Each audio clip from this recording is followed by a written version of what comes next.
It's like the last time when they dropped the sheet was when the game started. I'm like, oh no.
Hello and welcome to the 2018 Nova Scotia Scottie Tournament of Hearts, brought to you at home by our broadcast partner Bell 5 TV1 and our sponsor Scotties. I'm Lisa Gregory and I'm here with curler Carly Jones. Hello Lisa, thanks for having me here and thanks for being here with me today. Oh, very good. I'm very glad to have you here tonight.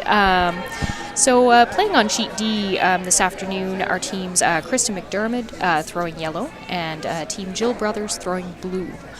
Also a special thank you to those tuning in at home on Bell 5 TV1. If you do want to see the action live, you can certainly join us here at the Dartmouth Curling Club on Canal Street, just off Portland Street in Dartmouth. Tickets are $5 at the door. And if you ever do want to try your hand at curling yourself, please don't hesitate to call the curling club in your local area and give it a try. So, Carly, coming into the into the first end and starting the game, I understand that this is the last round robin game. So, why don't you tell us a little bit about what that means? Yeah, absolutely. So these girls, it's a round robin competition. So there's 8 teams and they all play each other once. So to give you some context as to what this looks like for these 2 teams. So the MacDiarmid rink is coming into this game 5-1. And if they were to win this game, they would actually get a bye to the final, which is on Sunday afternoon. For Jill Brothers, it's a little bit of a different story. They're in a must-win situation. They're coming into this game 3-3, so they actually need to win this game to get even into a tiebreaker to have a chance at getting into the semifinal. So with that being said, MacDiarmid is guaranteed a spot in the playoffs, but this game does dictate whether or not they get that ever important bye to the final. And for Jill, they have to win to keep their hopes alive. Oh my goodness, so that's huge. So do you expect that we're going to see a lot of interesting action tonight, in terms of gameplay and so on and so forth? Yeah, for sure. To be honest, this is actually the first women's game I've watched all week. I've been following along with the scores, but I haven't actually been watching. For a lot of these teams, they're obviously playing very well right now. And so I think it'll be very interesting to see what happens. And, these teams have been playing on the ice. This is their 8th game, so I would have to say they're likely very comfortable with the ice conditions now. And I think we'll see a lot of rocks in play and seeing more chances taken in this game due to the fact that it's a must-win for Jill and a very important game for Kristen. And as well, like I said, they're comfortable with the ice, right? So we should be able to see some more rocks in play and whatnot, so it should be good. Excellent. I'm excited to see what happens. So playing a pretty clean and open end here for the first. We've been kind of talking about this on all other broadcasts.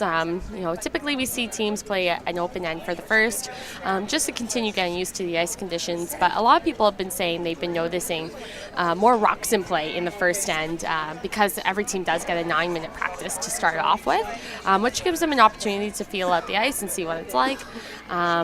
But I think going back to the fact that this game is so important that these teams really want to make sure they're comfortable with the ice. So we're seeing a nice open end here for the first one. Absolutely. Yep. So here comes Team Jill Brothers. Down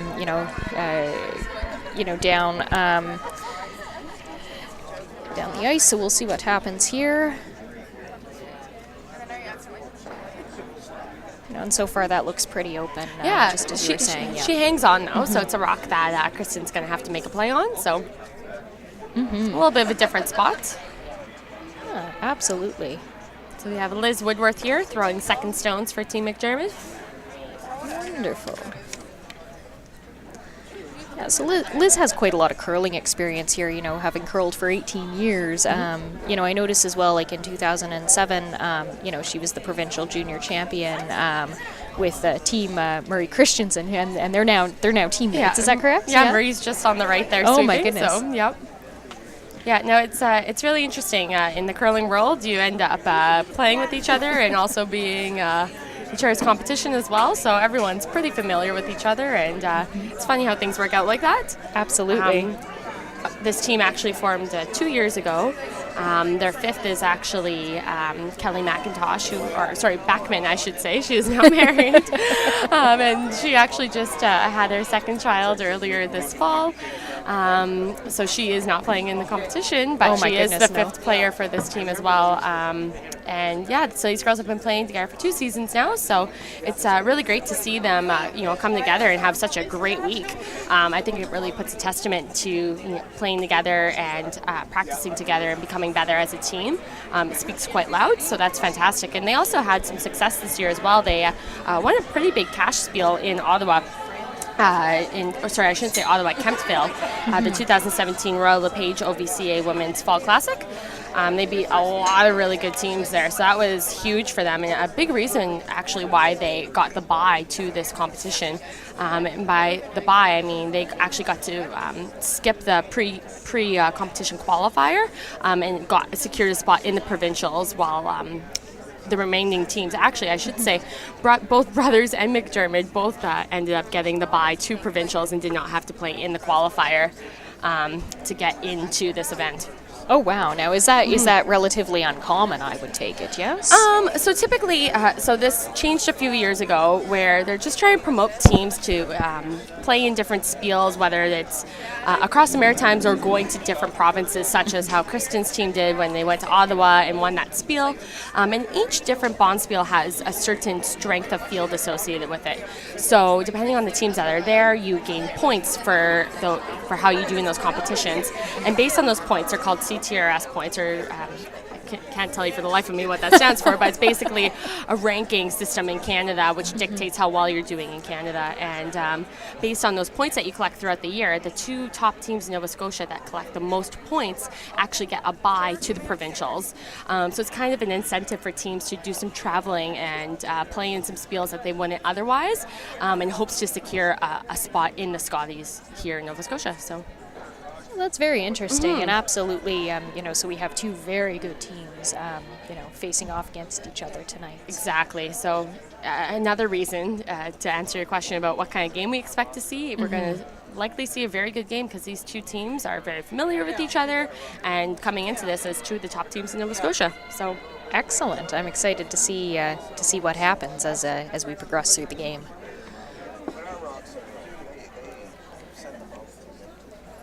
So now what's happening here?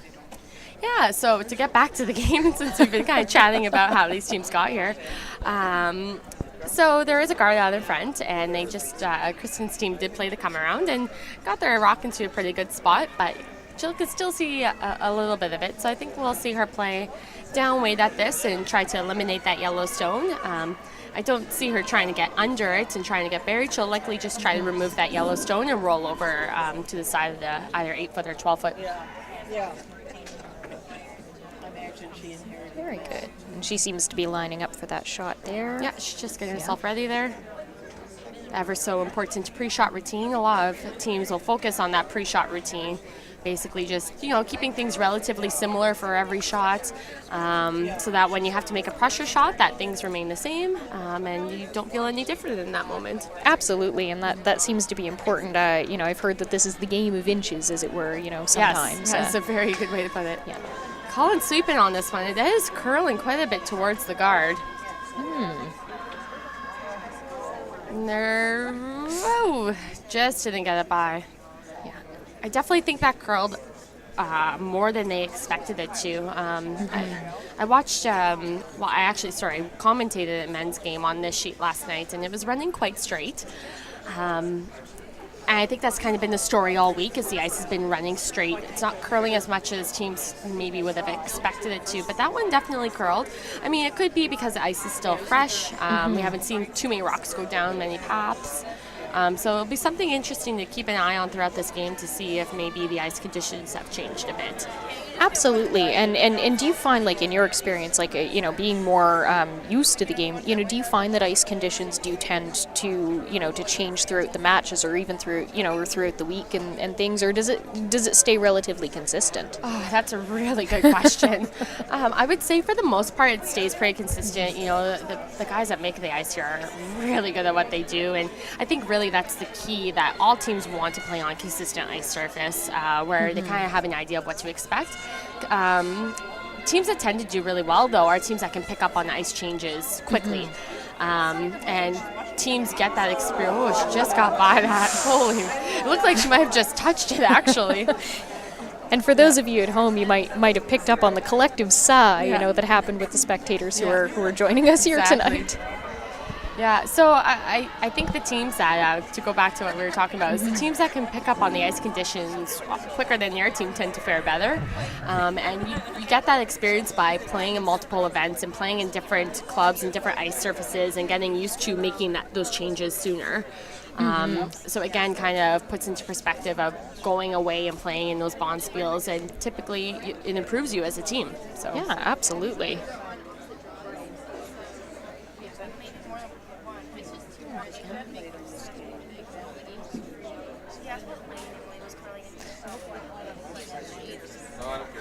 And they're lining up, looks like they're lining up for their next shot here. And I notice, like you say, things are still, from what I can see, fairly open, although there are, a few yellow stones in play, or rocks, I should say. Yeah, stones, rocks, whatever, same thing.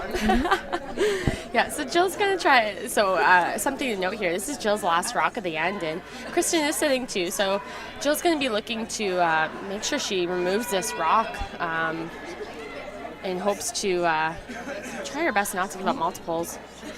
And it looks like she's a little nervous here, just the way that she released there.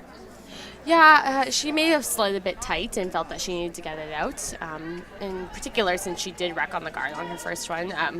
Great shot there. I think that's kind of a result she was hoping for on her first one, but she did what she had to do. She got rid of the yellow stone in the forefoot, and now Kristen will have a shot here for her too.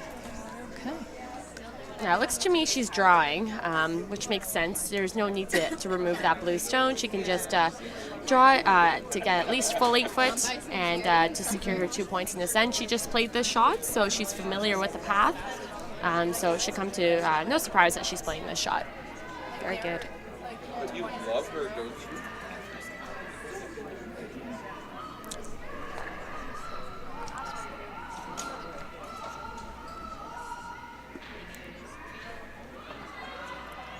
All right, so last shot here for Krista MacDiarmid in the first end for 2 points.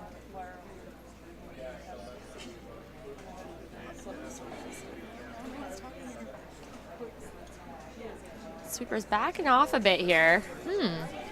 That's interesting.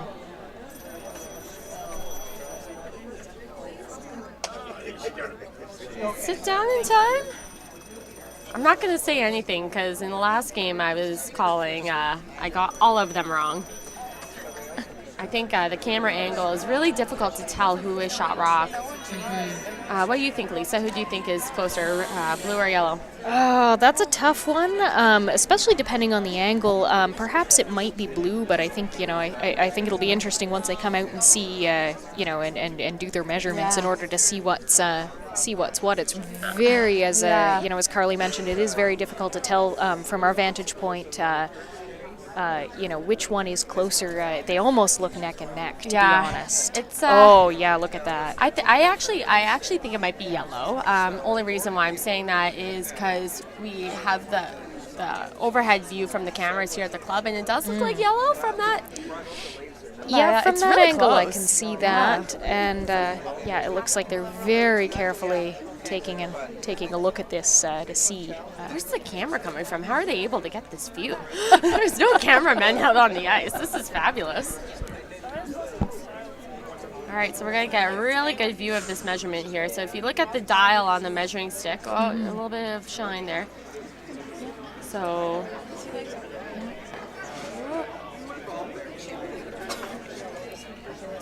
it was indeed yellow. Oh, so good call. Thank you. I use my resources. So it does appear to be, it was 2. We'll confirm that once we see Marie Christensen put up the score. But from what it looked like, it was a score of 2. So great job by Kristen MacDiarmid to score 2 with hammer. That's what every team loves to do. So. Very good at that job. Yep. Yeah, so now it's 2 for Team MacDiarmid, and brothers. Jill brothers will need to catch up. Yeah, I mean it's still really early in the game. Of course, these games are 10 ends, so lots of curling left. So both these teams just got to make sure they stay focused and in the moment. So we'll see what happens here. Starting up the second end, Julia has been called to place her rock in the top 4. And it just comes to a stop, just slightly behind the button.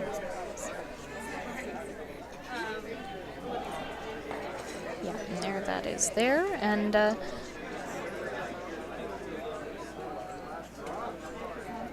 so it looks like Jill is calling the corner guard on Jen's first stone here.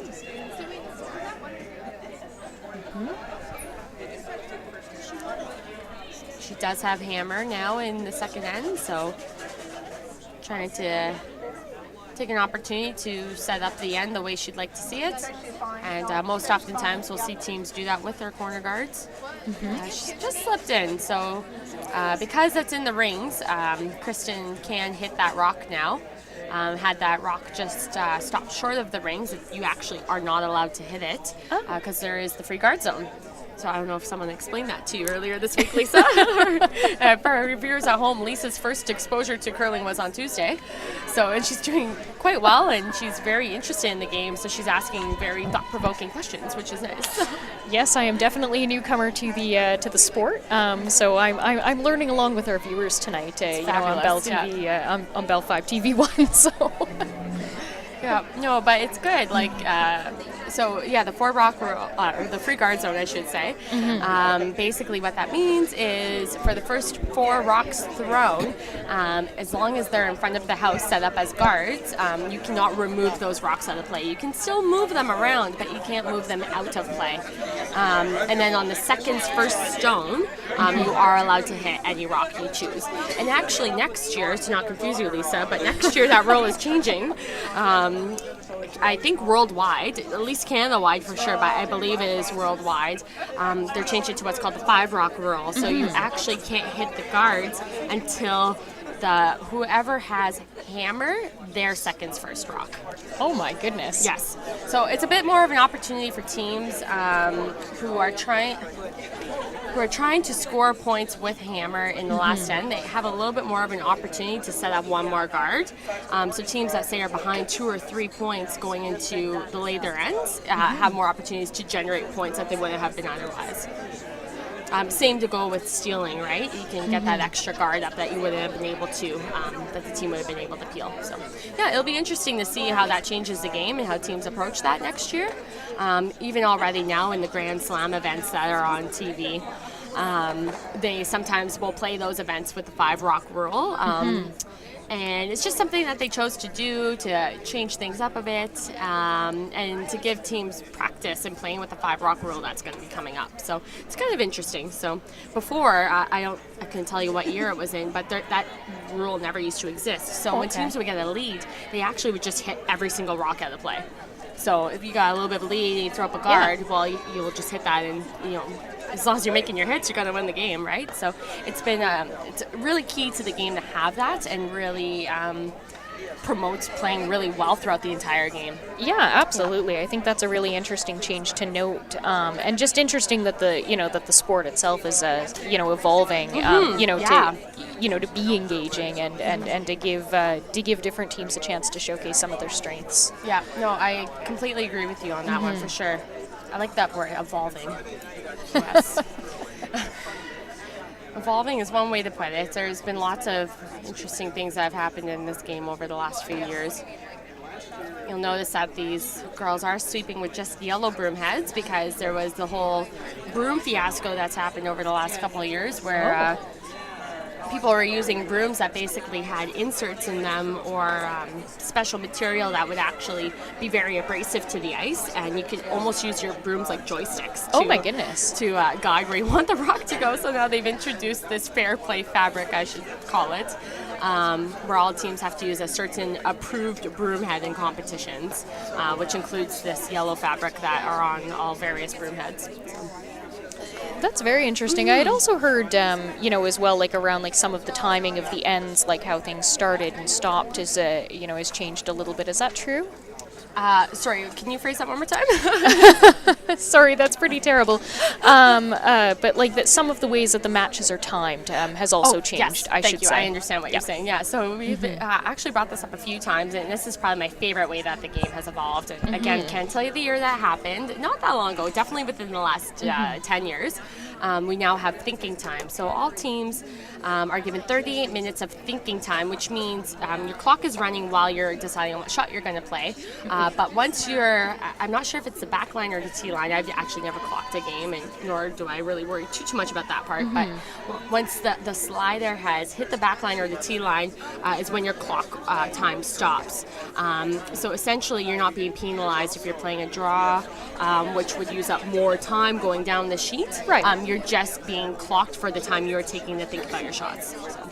Oh, very good. Whereas before, teams would be penalized for playing a draw game. So this is one of probably the best ways to approach timing games, I think.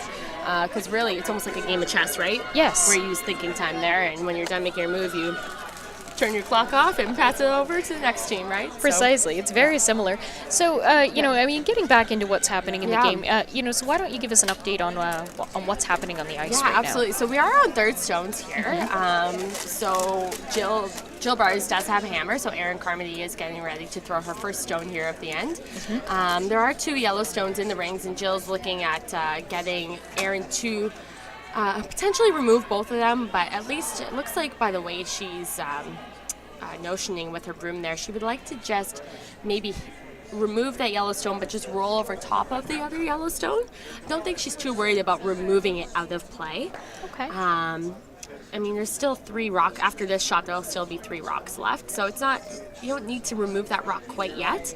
If she were just to roll over top of that yellow stone, it would be really difficult for Marie to remove on her next one.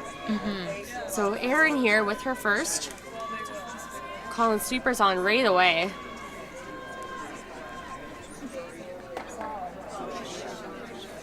And she actually gets both of them. Wow. Is her blue one going to sit? No, it just bounces off the top. So it leaves a lone blue there in the back of the forefoot. And of course, there's actually, I didn't really notice it till now, there's a yellow rock on the top 12 foot there. So Kristen looking to sit 2 here. Absolutely. Otherwise, a pretty open house now with that last shot by Erin. I think it looks like they're talking about it now. She might have just thrown a little bit more weight than what they had called for, and that's why her rock bounced out of play. Yeah, these rocks are quite lively. By that, I mean, when you hit these rocks, if you're throwing big weight, you typically, if you hit a couple rocks, you'll see your actual shooter bounce off the rock and roll up, just as Erin's did there. She's going to hit that and roll over. So very nice shot by Marie on her last stone of this second end. Excellent. Now, what do you think this, the next part of this strategy would be? Well, yeah, no, great question. So Jill was saying maybe we could hit, but looks like she's going to play the freeze. Jill's realizing that the end is setting up now. That looks like Kristen may have a chance at forcing her, which means that Jill will only take 1 point with hammer. And typically when you have hammer, you want to be scoring more than 1 point. Absolutely. Because if you have last rock advantage, you do have the opportunity to make the last shot at the end, and you should be able to score more than 1. So she's playing this freeze here in hopes to make this blue stone very difficult for Kristen to remove and maybe generate 2 that way. So they are sweeping it.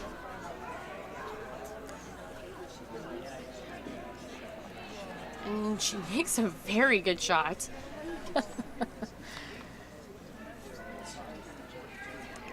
Yeah, it doesn't look like, I don't think you have to throw quite the weight to make both of those go. So it looks like what Kristen is probably trying to do with this one, I would think. I mean, she can throw them pretty hard, so she could probably make them both go, but I think she'd be happy with just nosing it and keeping her rock in front of that blue stone. Absolutely.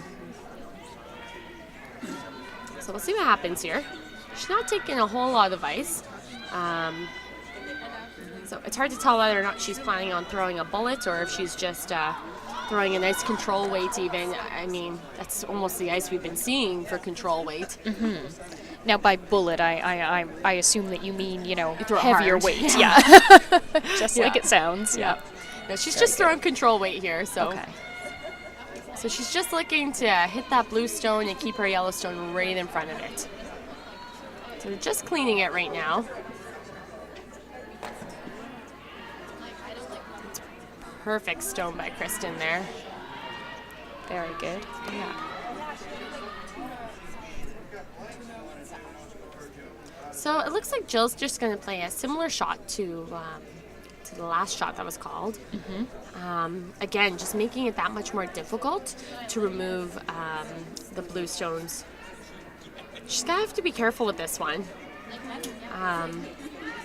If she'll want to at least try to get to the nose of it, or just off nose. If she's ever, say, like half a rock on it, I think it would be available for Kristen to hit, and she'd be, if she were to hit that blue stone, her yellow stone that she just placed there will redirect onto the blue one that's already in the house, and Jill will be facing 3 on her last. So this is a big shot here for Jill. Yeah, and I noticed that preparation ritual is coming into it, that we talked about a little bit earlier, and, very carefully preparing for the shot, making sure that everything is just so. Yeah.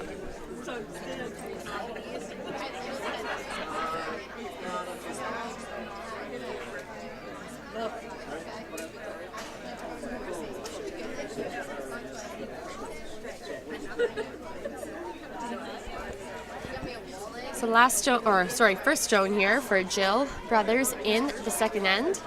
Sweeper's on it right away. Weight looks pretty close. But again, that line, ever so important line.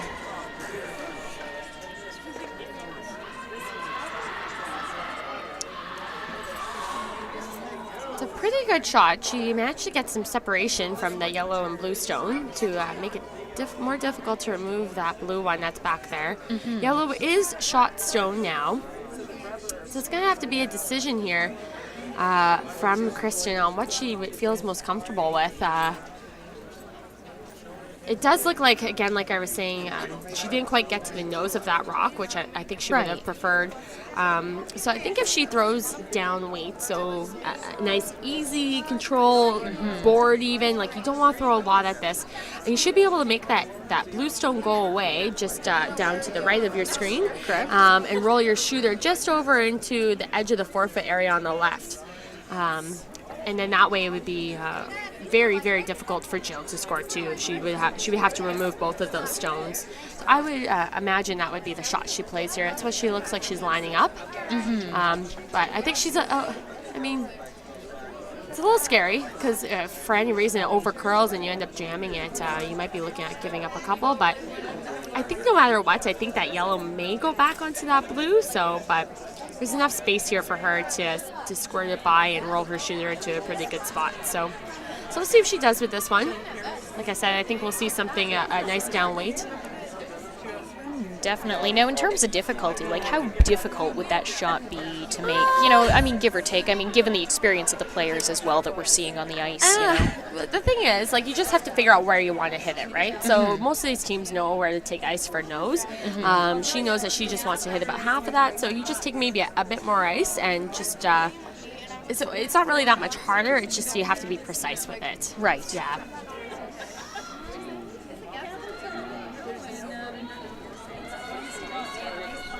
Sweeper's on it now.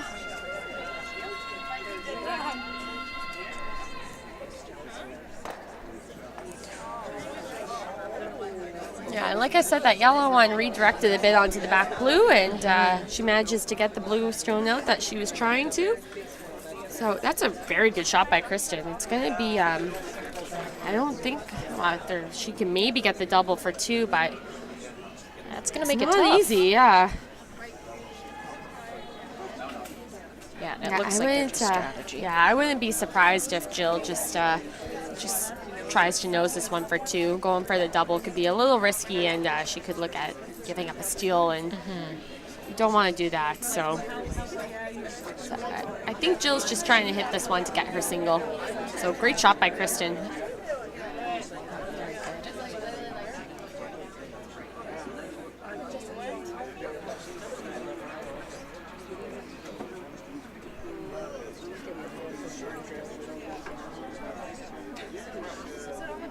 They're just, down on the other end here. You know, she's just lining up here. Now, I notice, again, like everybody here, Jill has a lot of curling experience, and I see as well, that she, she's a mom, and plays a little bit with her son Casey as well. Is that correct? Yeah, very good. Casey, he's very cute. All right, let's see what happens here. Absolutely. So hopefully he's here. He's at home cheering on his mom, right? He might even be here. Well, I have to take a look behind the glass and see if we can see him. So Jill gets her single here in the second end. So great force by Kristen's team, and nice shot by Jill to make sure she gets her one. Excellent. So 2-1 for MacDiarmid going into the third end. Great.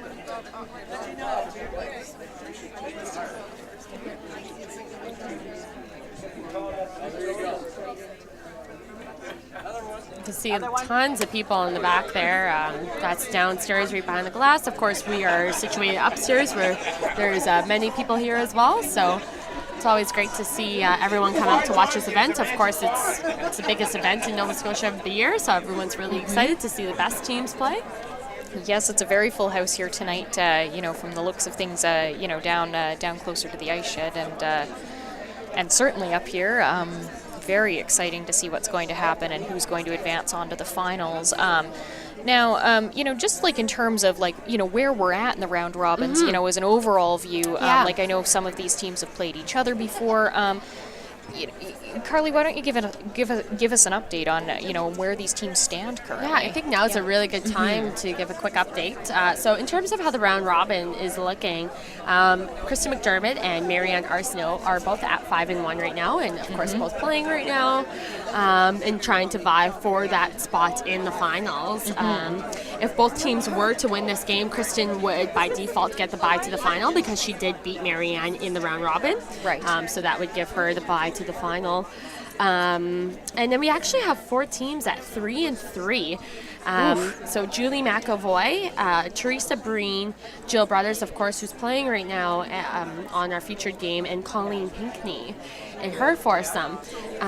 So McAvoy and Breen are actually playing on sheet C right now. So whoever wins that game will get themselves into a tiebreaker situation, potentially.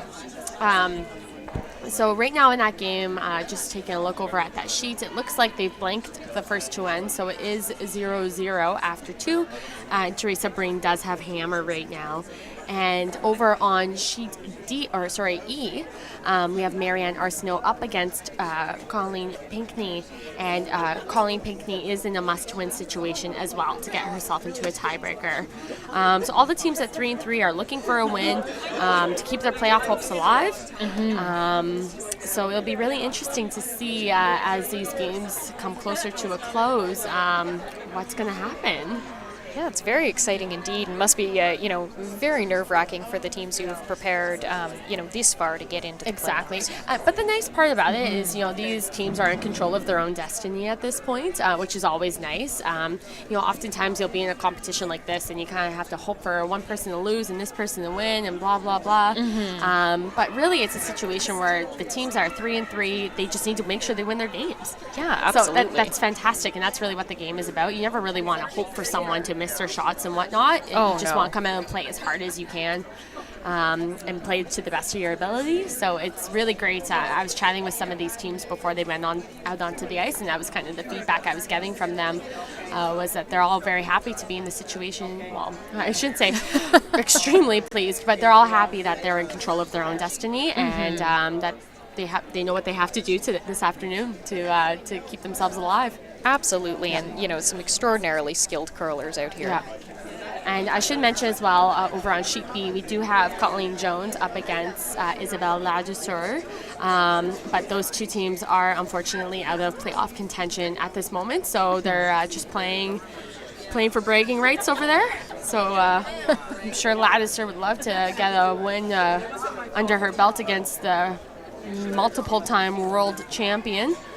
Yes. So it's always fun having an opportunity to play against Colleen Jones. And absolutely. Yep.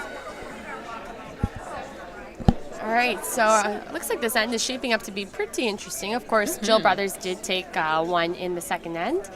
So Kristen has hammer. And looks like for now, blue is sitting 1 and yellow's second shot in the back 4-foot. Kristen recognizing that the situation's getting a little tight in the house, so she's opting to play the peel just to clean things up a bit here. So at this point, in the third end, are they still aiming to keep things relatively open, or are we going to, do you anticipate that we might see more rocks in play? Definitely would anticipate to see more rocks in play, most definitely. See what happens here first. So she manages to get the peel, but runs the blue rock into the rings. But it's definitely a bit better of a situation. She kind of moved the play away from the 4-foot. So to answer your question about more rocks in play, it just all depends. Definitely you'll see more rocks in play because the teams are more comfortable with the ice and they're being a little bit more aggressive with their calls. But at the same time, you have to keep in mind what your goals are of the end.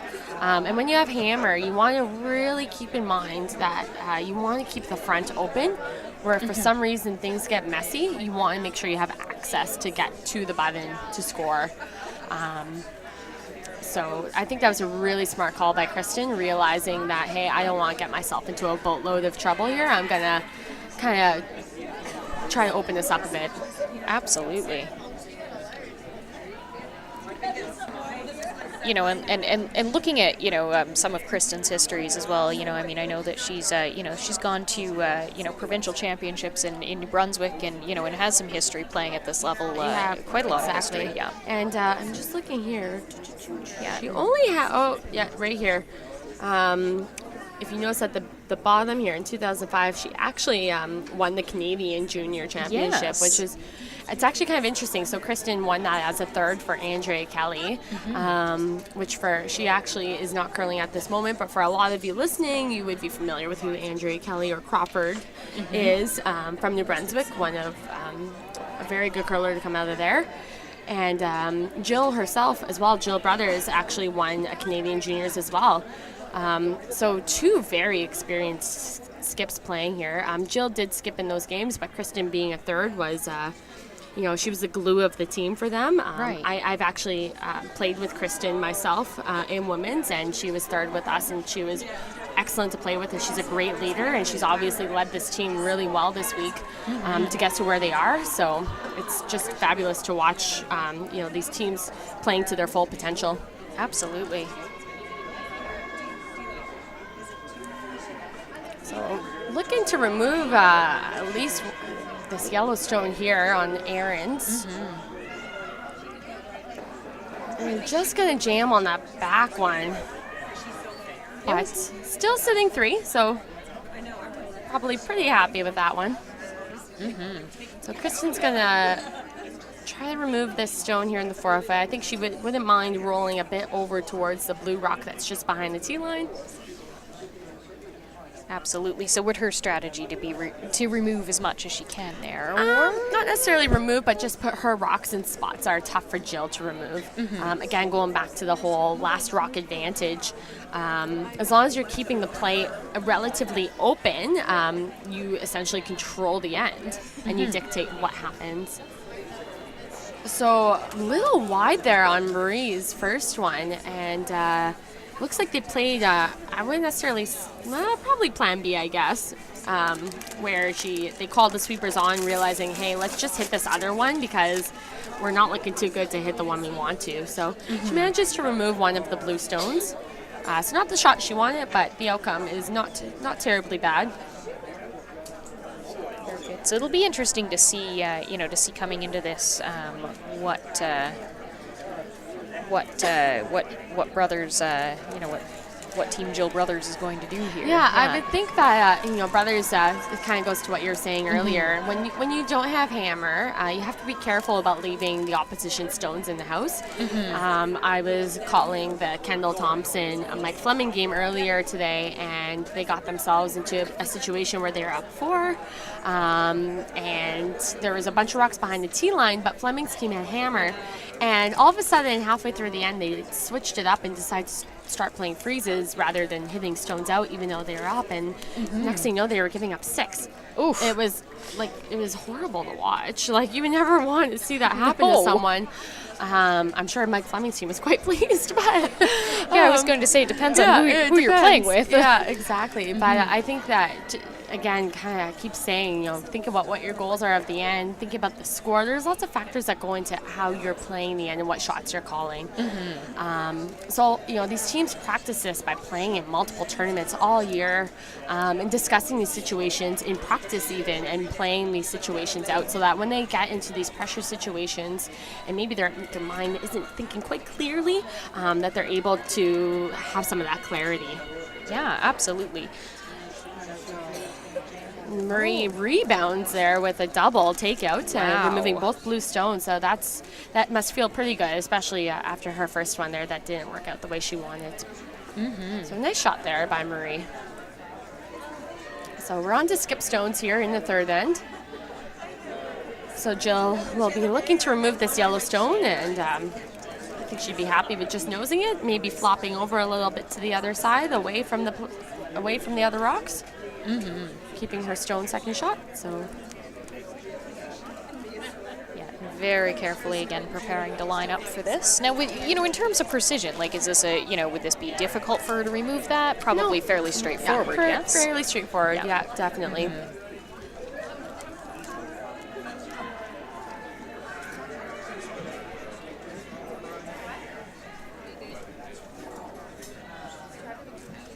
First stone here for Jill Brothers in the third end. Looking to remove the yellow stone in the forefoot. Sweeper's on it early. And this rock is curling, definitely. And that just rolls over a bit to where the action is. So leaves a bit of an opportunity here for Kristen to roll and potentially remove both of the blue stones, or at least put her rock into a spot that might put a little bit of a pressure on Jill on her next. Yeah, I'm not sure if it just curled or maybe she got started. I didn't quite notice on her release there, but I don't think it reacted quite the way they anticipated. No. Now, from a strategy point of view, where would it, it looks like they're aiming to remove the, the blue stone that's in play right now. Would that be the best case scenario here, or? I think the big thing is you just want to make sure you roll into again, kind of going back to the hole. You have hammers, so you want to make it as difficult as possible for Jill to remove the stones that could potentially be counters. And they're sweeping this one right away as well. Really on this one. And she gets the nose out of it. Nothing wrong with that. I think she would have liked to roll over a bit towards the other side. So a little bit of a gift for Jill. So Jill will just be looking to remove this one. And as you saw, she does want to roll a bit over to the left-hand side of your screen. And then that way it'll be looking like Kristen will be forced to take her single here in the third, similarly to how Jill was forced in the second end that we had just watched. Yeah. It'll be interesting to see if that actually plays out, or or what comes into play here.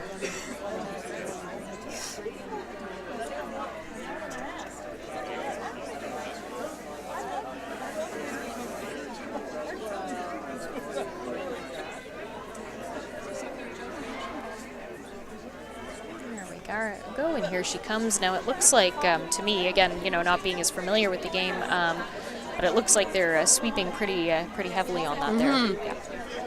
Yeah, so she doesn't quite get the roll, but that's more than okay. Nothing wrong with nosing it.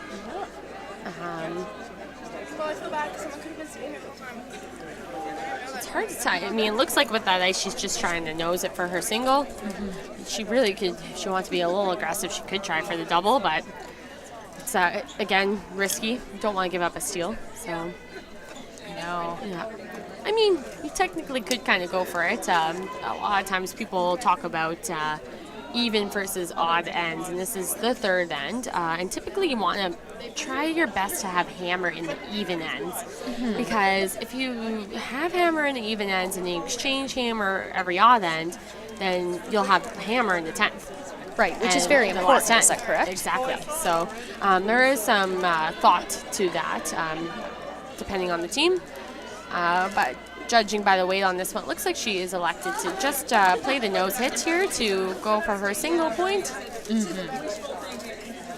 So she hits and she manages to stick it around there. So Kristen secures her single here in the third end of play to take the lead, or to extend her lead, I should say, 3-1 after 3.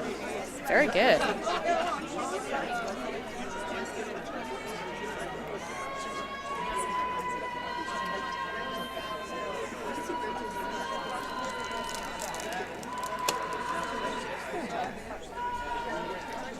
Each end, or after the end of each end, every team gets about, I think, around 45 seconds to have a mini break, regroup a bit, take their time. You say a have break. Some water, a little bit of a water, Gatorade break. Well, that would be very important. I mean, it looks very different, tuning in at home or as a spectator. But, this is a pretty intense game from what I understand, like especially, with the brooms at play, and, a lot of action actually going on down on the ice right now. Oh, definitely. You have to make sure you're staying well hydrated. This is a long week. You're playing 2 games a day. Oh my goodness. It's for the entire week. It's a lot. So there's been a really huge emphasis on physical fitness now in curling within the last, I would say, 15, 20 years. You see the teams like Brad Jacobs and Rachel Holman, they've dedicated so much time to making sure that they're the best shape they are in to compete. So it's a really big part of the game now, especially for those front-end players. And even the skips, you see, like Val Sweeting's a really great example.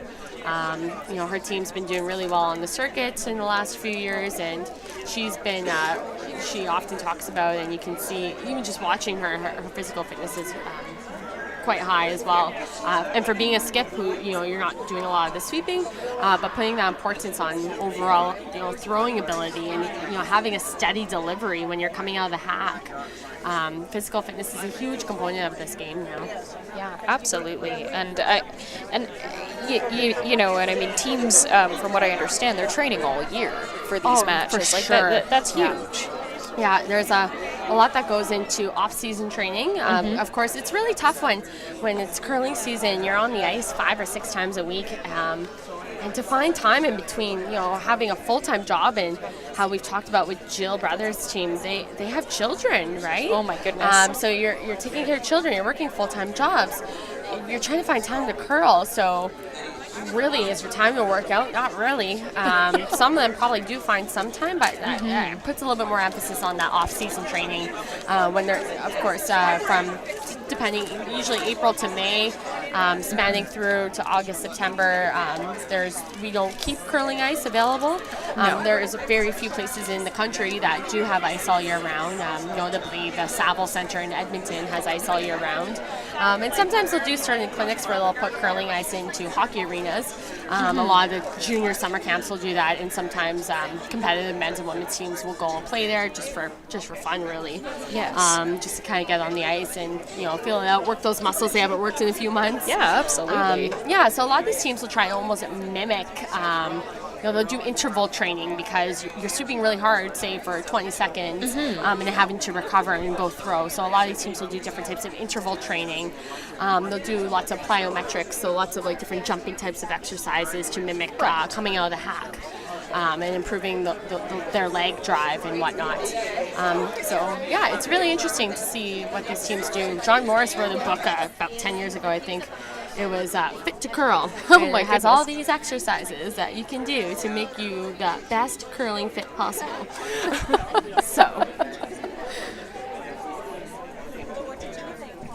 So coming back to what's coming on, what's going on in the fourth end so far. So why don't you tell us a little bit about what's happening, what we're seeing? Yeah, so this end's shaping up to be pretty interesting so far. Kristen having taken one in the third end. She's looking just to remove this blue stone. Of course, it is Liz Woodworth's first shot, so you are able to hit that stone now. And she successfully removes it and just rolls over just to the in front of the side of the 12 there. I think she would have liked to keep it a little bit more towards the center where her stones are, but gets the job done. See Jill notioning usually that means control hit weight. So by control means you're not looking to throw it super hard, you're just a nice easy takeout weight. To remove the yellow stone. So Sarah Murphy here with her first rock here of the fourth end. And Sarah is a forensic engineer. That's I don't quite know what that is. Yeah, we'll have to ask her about that later, actually. I do know she did some environmental engineering studies at Dalhousie. Okay, very good. And I guess now she's working for Contrast Engineering. Yeah, and on the curling side of it, she was the 2016 Nova Scotia provincial champion, or one of, I should say. Yeah, she skipped that team as Sarah Rhino prior to getting married to her husband Ryan. And in 2016, she did win the Nova Scotia provincial Scotties with Jill Brothers, actually, as playing third prior to Erin joining their team. Oh, that's very interesting. And in between all that, she had a daughter. Oh my. Yeah, who probably is here, I would say, if not watching at home with dad and other family. So we'll have to keep our eyes. I do see, we were talking about Casey earlier. It does look like Casey is behind the glass there. That's Jill's little boy at home. That's nice to see. As Sarah wrote here, we had Selena Thompson, who organized all the commentating for this event. She had the teams all provide a biography of themselves. And Sarah did write, she didn't mention, I just happen to know she has a daughter, but she just said, this is the team with all the babies. So, yeah, lots of babies. And like I said, it's quite amazing that these teams can keep playing at the level that they do. It's a juggling act for sure. Absolutely. I can't even imagine, between full-time job and, and full-time parenting, because those are both very much full-time jobs. So for sure. So good on these ladies for their dedication to the sport. Yeah. All right, so second stone here for Sarah Murphy. Looking to remove the yellow stone and see what kind of roll she gets out of this one. She actually goes right through both those yellows, so her stone rolls out. So not what they are exactly looking for. So it gives an opportunity here for Kristen to remove that blue corner guard that Jill placed there earlier in the end, and basically take this end away from Jill, or at least to make it that much more tougher for her to generate multiples. Yeah, now it looks like they're talking some strategy out here about just what they're intending to do. Yeah, and that's a big thing, especially with thinking time. Like, you'll often see these teams, well, depending, they'll talk a couple shots ahead, as we've been kind of mentioning. Like, if this team does this, like, what are they going to do? Like, if we do this, what are they going to do? Right. And if you can take those opportunities to have those discussions throughout the game, and again, it goes back to practicing these situations, then you're more prepared and you save yourself some time in a critical situation. So nice shot there by Marie. Removes the guard successfully, jammed onto her own, but nothing wrong with that. Still really tight and in a nice spot. And no blue stones in play, so That's interesting. see what Jill decides to do. You can see there that the yellow stones are edge to edge. So it looks like Jill is deciding that she's going to try to use that rock to her advantage and just try to come around it. And almost sit high side of that Yellowstone in the rings. That way, if Kristen does try to attempt to remove it, it likely would jam onto that yellow and the blue rock would remain in play. So, first stone here for Erin Carmody. Erin Carmody is actually a native of PEI. Very good. She's actually doing her master's in nutrition at the Mount. And I work at the IWK, and I oftentimes see her there as well. So I hope she told everyone she works with that she's taking time off to curl, and hopefully they're all watching her and cheering her on. Absolutely.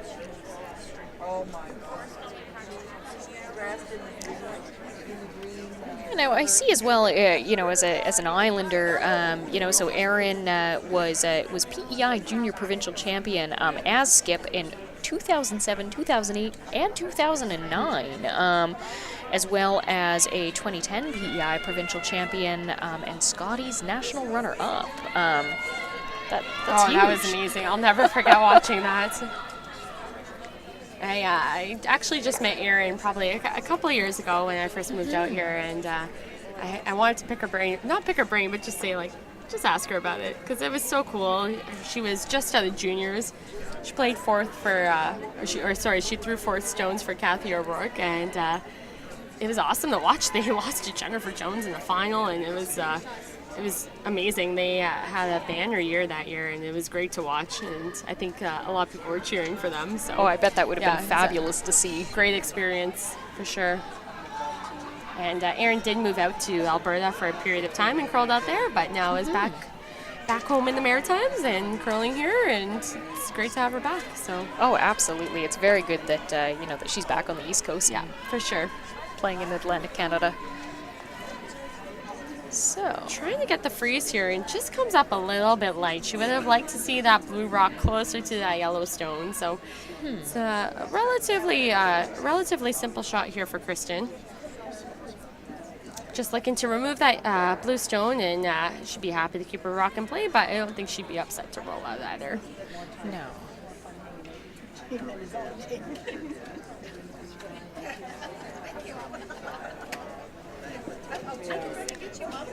Again, she's preparing carefully for this shot, making sure there's no, from what I understand, no debris on the ice here as well. For sure. Is that, and that can impact how the shot goes. Is that correct? Oh, definitely. Yeah. So there, of course, you want to keep the running surface as clean as possible. Any debris that could possibly get under a rock that might already be under it, or in the line of delivery, or the path of the rock.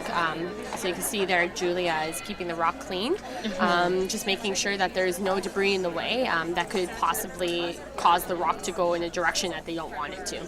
Yeah. And well played shot there by Kristen, removing the rock successfully. So we are on to, of course, skip stones here. And Jill is making her first shot. She's going to try the freeze attempt again, knowing that she's probably going to have to draw on her last one anyway, and this is her best shot at getting two. So she's going to try to make this one really good, and I think ideally she would like to be right on top of that yellow stone. Very good. So we'll see what happens here. Now, how would she throw in order to, would it be light, heavier?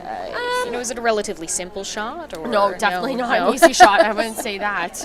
Freezes are probably one of the hardest shots of this game because it requires such precision.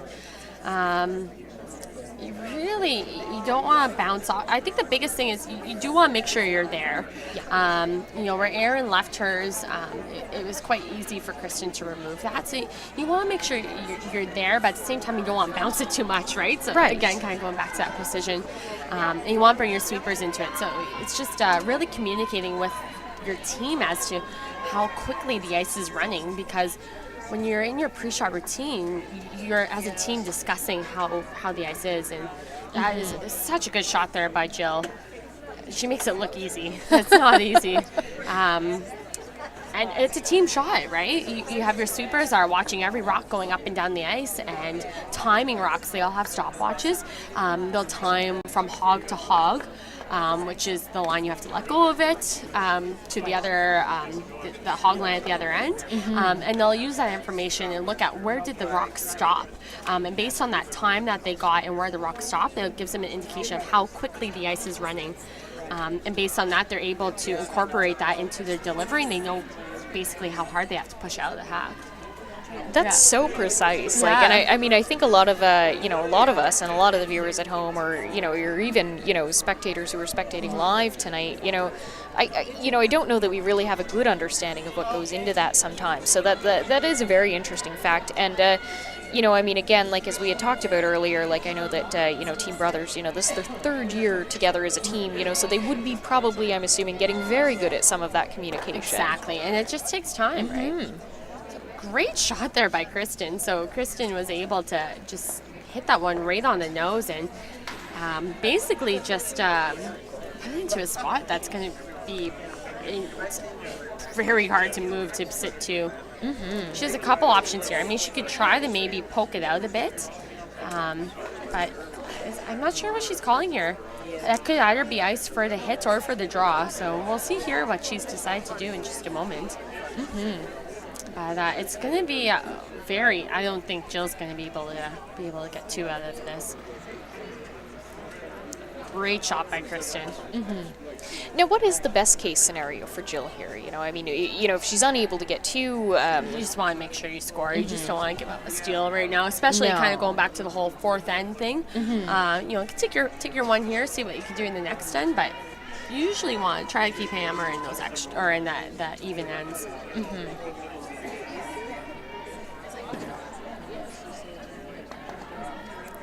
So last stone here for Jill Brothers. So it'll be very interesting to see what her strategy is here. It looks like she's playing the draw, but it looks like it has a ton of weight on it right now. You see Marie coming up to the tee line to sweep this rock. Just very heavy. It's a little uncharacteristic seeing as she just threw that draw, so I'm a little surprised. She didn't really, to be frank, she wasn't really close on that one.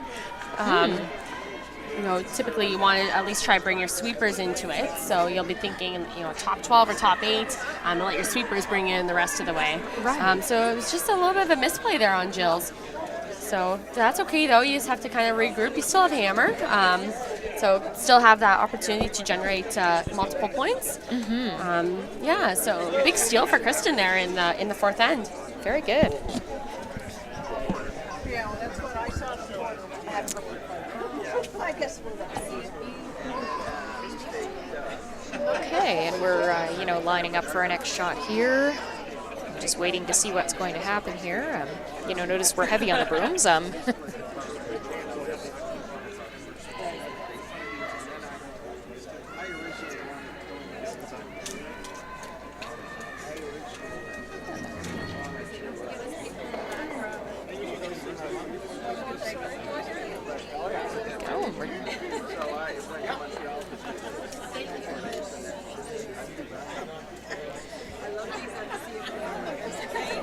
just coming in, it looks like things are still relatively open here coming into the fifth end. Again, Team MacDiarmid is up 3 to Brothers 1.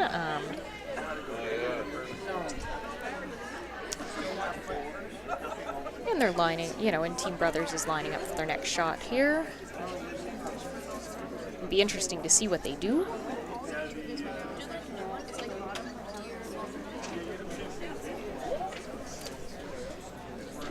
And we have our second shot coming down here. First blue rock in play for the fifth end.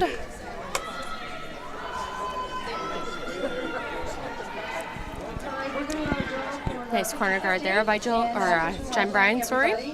For contributing. So dig in your pockets, get your tickets It's out. like they're calling the 50-50 draw. I didn't get myself in on that. Oh, I know. I suppose me neither, so. Well, we're busy here on the mic, right? So you don't necessarily. Okay, let's listen. Okay.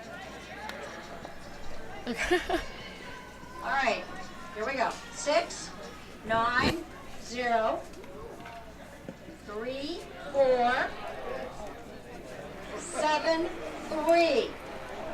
And the pot is $114. It's not bad. Yeah, it's very Not good. too shabby.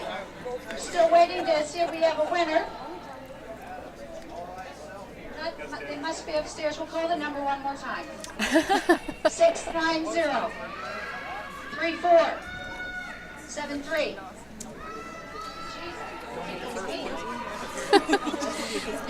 And again, for our folks at home, if you ever do want to come and get in on the action here, you for can sure. always come down and watch a match.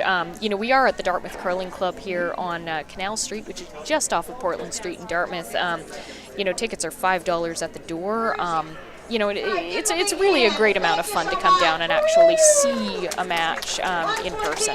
Yeah, really great atmosphere. Lots of people watching. Lots of space downstairs, upstairs to watch. Yeah, And it's the best curling you're going to see in the province. So, absolutely. and probably the best curling you'll see here all year. Once in a while we get the Briar here. We had the World Championships here in 2015 for the men's. And that was a lot of fun. A lot of curlers watching that. So a little bit of a miss there from Liz. They're trying to get the peel, and she stuffed it, meaning that she essentially nose hit the peel when she wanted to make everything go away. So a little bit of a break here for Jill. So 2 guards still set up. Of course, there are 2 Yellowstones in the rings, which eventually Jill will have to probably deal with. But for now, she's going to ignore them and try to use her guards to her advantage. Absolutely.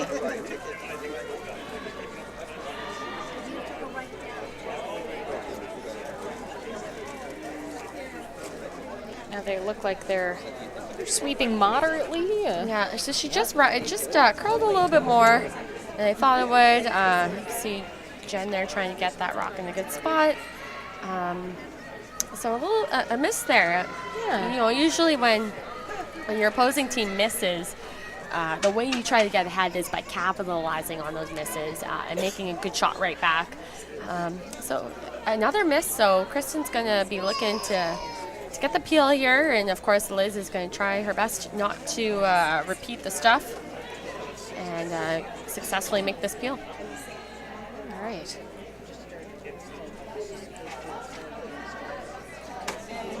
And no problem.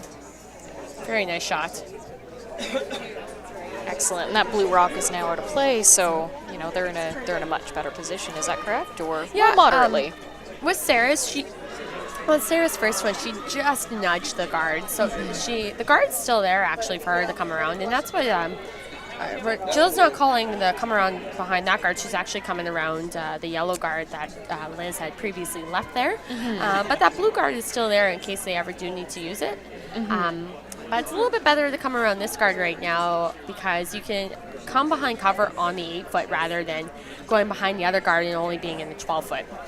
So that would be why they're playing the shot. So Jen or Erin, trying to get some extra finish on that one.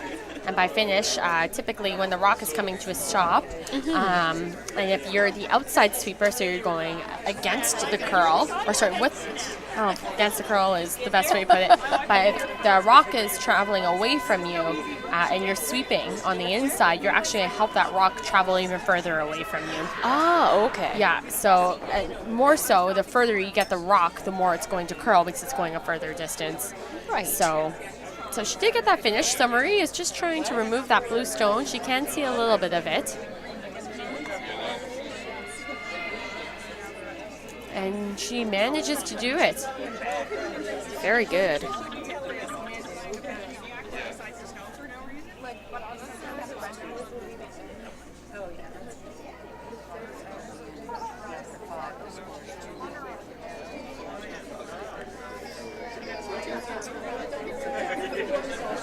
What do you suppose that that Team Brothers is aiming to do here? What shot do you think that they would be lining up? So they do have hammer. So they're looking to get two. So it looks like they're just going to play that same shot they just played. Maybe getting into it a little bit better of a spot. Not that Sarah didn't put it in a good spot. She definitely did. But just want to bury it even more. So this one's coming in really nice. It actually almost over curled the other way. It looks like it's exposed on the opposite side of the guard. So a couple options here for Kristen. She could try to make an attempt to get that blue rock, but as we've seen, it's very straight, especially out towards the wings. So she's actually just going to play the peel on this one, recognizing that she is shot rock, so it's not really imminent to get rid of that blue stone quite yet. And she just wants to not really give Jill an opportunity to score more than two, because really, she gives Jill two here. That's okay. I mean, she goes up one with hammer, right? So not a bad spot to be in. I mean, if the opportunity presents itself where she can force her potentially, then I'm sure she'll try her best to do that. So, but it's not necessarily worth taking a risk at this point. Exactly. Right. Yeah.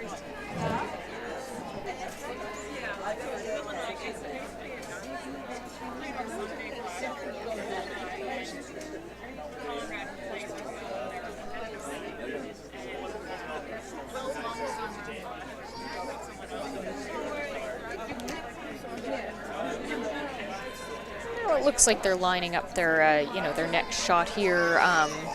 She's communicating again about the weight from the looks of things, just with some of the gestures going on. Yeah, so it looks like it'll be interesting to see what she plays on this one. Just throwing like a nice control weight. She almost has two options here. She can hit this Yellowstone and either roll behind the Yellowstone that's in the rings, or she can roll behind the guard as well. Now, strategically, what would what would be the advantage to either? And it looks like that shot's made already, so. Yeah, no, it was a great shot. The advantage is making sure that you get it into an area where it's just tough to remove. Right. So Kristen, I think what she's going to do here, she's just going to hit that open blue rock. She could probably even get a roll off of that blue rock into the forfeit area and probably outcount that blue rock that's in the back four. So this is a really great opportunity for Kristen to put some pressure on Jill's team, actually. I want to give a quick shout out to my friend Andrew Chisholm, who's listening in Dartmouth here right now. He told me he'd give me $50 if I gave him a shout out, so that's easy. So thanks for the free money. Absolutely. I love friends that give me free money, and good on Andrew. All right, so let's see what Kristen can do here on her first stone here. Absolutely. They've thrown a couple rocks here, so they're quite familiar with the path. They are calling sweeping. And she just noses it. So didn't quite get the shot she wanted. But does remove the blue stone. So Jill's just going to take a second here to think about what she's going to do. There's a couple options. So one, you could play towards the center where Jill's broom is, right on the button there. And if you play that shot, depending on where it ends up, you'll probably see Kristen play a run back on her top yellow. which is not easy by any stretch. The other option too is, as Aaron was kind of talking about earlier, is you can maybe go to the wing, right to the 8 foot there. But if you put that in a bad spot, you might give an opportunity for Kristen to double out the 2 blues. And if she doubles out the 2 blues, your end is over and you're shooting against 3. Or it would give an opportunity for Kristen to roll in kind of similarly to how she tried to on her last one. So I personally think the shot is probably coming towards the center. I think the reason why Erin's a little hesitant about that is because she doesn't want to set up, if it hangs wide for any reason, or if you hit the top yellow, it'll roll into a spot that's a little bit easier for Kristen to remove both of them. Right. But if you make it really good, I think it'd be a little more difficult. I mean, the run back that you leave her, she can make, but if she misses it, you're getting your 3 for sure. Yeah, it'll be interesting to see what they call here. That's a tough decision. It's very much risk versus reward here. It looks like they called a timeout, which I think is a really good idea. Keep in mind that there is a corner guard out front, which you actually can't see here on the screen, and that I'm just noticing now as well. If we could get like a front view of the house from our cameraman, if that's possible at all, I'm not sure. There we go. You can see there where Erin's talking about coming behind that corner guard. If they were able to come behind it, they would be sitting 2. I think Jill's pretty set on playing the other shot and coming around that top one. I don't really think any shot's wrong in this scenario. Again, like I was saying, I didn't really realize that guard was there because I was just looking at our screen that we have in front of us. Either shot's fine. You just have to make sure you make it. So That's easier said than done, though. it's true, yeah. And you have to take into consideration that, there might be 2 shots that are available, but ultimately Jill is the one throwing this rock, and you have to make sure the person throwing this rock is comfortable with the shot. But you also want to make sure your team is on board with it, too. So I think that's a really good opportunity for them to take a time out and to discuss the shot. Absolutely, because, ultimately, the brooms come into play here with how that shot plays out. It's not simply just throwing the rock. Exactly. Again, we're seeing Jill line up very carefully here. And lets that go there. Yeah, so looking to get this one in a spot that will be really difficult for Kristen to remove. They're really sweeping this. It's curling a mile. And she just hits that and rolls over just to bite the 8 foot. Definitely not the result they are looking for. So they're just taking a look now to see which rock is actually sitting 3rd shot. Ladies and gentlemen, sorry for the interruption.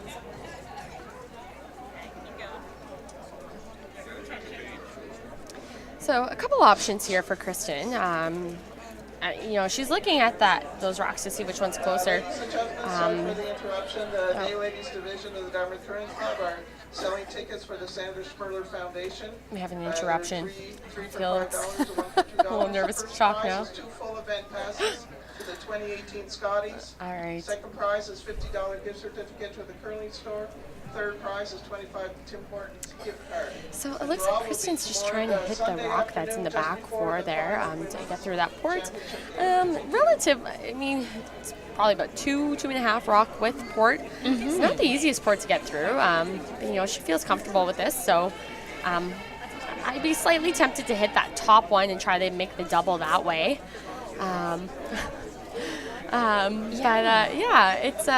If this is a shot she's comfortable with and she'll be sitting 3 after it, then that's good. I think personally I would probably be hitting that top one and trying to get the double and making it a little bit more difficult for her to get to. We'll see what happens here. Yeah, and it looks like they're sweeping fairly heavily. So maybe not so much. She played it conservatively. She knew that hitting her yellow would be disastrous, so she ended up playing that. And I don't know. I'm a little surprised by that call. To get through that hole was not the easiest. I think if you try to hit that top blue one that was there and try and make the double that way, or at least if you just nose it, you're cutting off the whole 4-foot area. And Jill doesn't have this draw now that she does. So I'm not sure if I agree with that call with Kristen. I don't know if that was her best chance at forcing Jill here. So opportunity here for Jill to get her 2. She just threw this draw, so she should make this shot, I think. Very good. Yeah, and she's looking very carefully at that, just to see, lining up, because I think she knows that, Yeah, exactly. Big shot here for Jill to get her 2. One of the first opportunities she's had in this game to get multiples. The MacDiarmid rink's been putting a lot of pressure on them, so absolutely, you got to take the opportunities when they come, right? So not sweeping this one. Just waiting for it to slow down. Oof. This is cruising. Tense to watch. Wow. She did it again. Definitely not what she was wanting. I think that's pretty obvious without me saying it. So, she, again, I hate to say it, she just was not really close on that one. That was through the house with no help or anything. You just got to really trust your sweepers on those ones. But anyway, she gets her single. So you just got to, try it's a team sport, and you just got to try your best to regroup and, help each other out and bring each other up. So we'll go into our 5th end here, and 5th end break, rather. And we will join you back when the 6th end starts here in 5 minutes. Absolutely.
Hello, and welcome back to the Nova Scotia Scotties Tournament of Hearts, the last round robin game of the tournament. And we're watching Team Brothers versus Team MacDiarmid here. I'm Lisa Gregory, and I'm here with curler Carly Jones.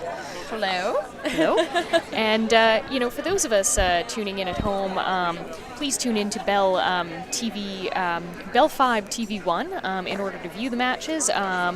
And a special thank you to our sponsor, Scotties, for bringing us this match. Long-time sponsor of curling.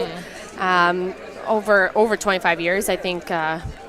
Maybe last year was a 25-year mark. I'm not sure, but at minimum 25 years. I always make sure I buy a Scotties tissue when I'm at the grocery store for that reason. So very good. So coming into the sixth end here, MacDiarmid, Team MacDiarmid is up, is up with a score of 4. Brothers with 2, trailing a little bit behind. And I know that this is make or break for Team Brothers. Not to put it in that way, but no, that's exactly the way it is. I agree with you. Yeah. They're fighting for a spot, for a semifinals spot here in order to continue on. Yeah, exactly. Yeah, no, it's been an interesting game. A couple key misses by the brothers' rink. They've had some opportunities to really capitalize and just haven't quite had it work out the way they wanted to. And Kristen's team, they have a lot on the line here too. Kristen's team, if they win this game, they actually get the bye to the final. So they're coming out hard and they're playing very good. Absolutely.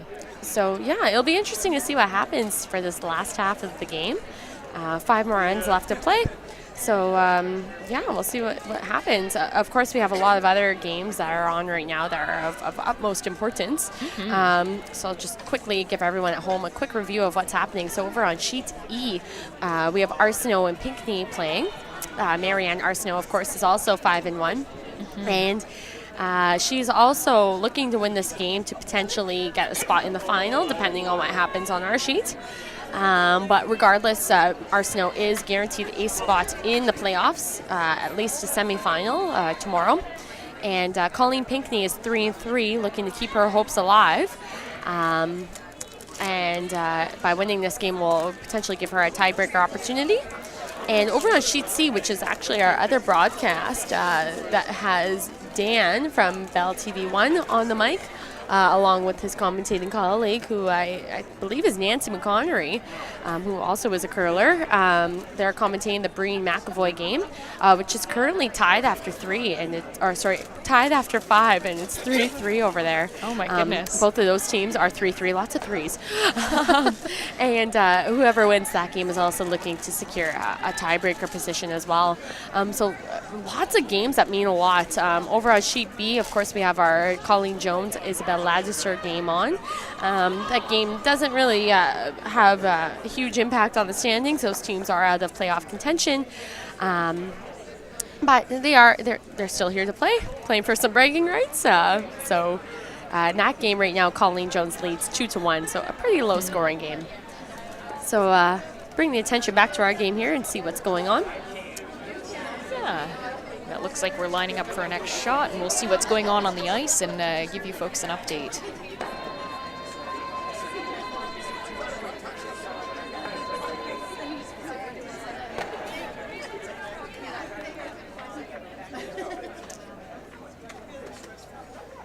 All right. So it looks like we have, a fair amount of yellow at play here.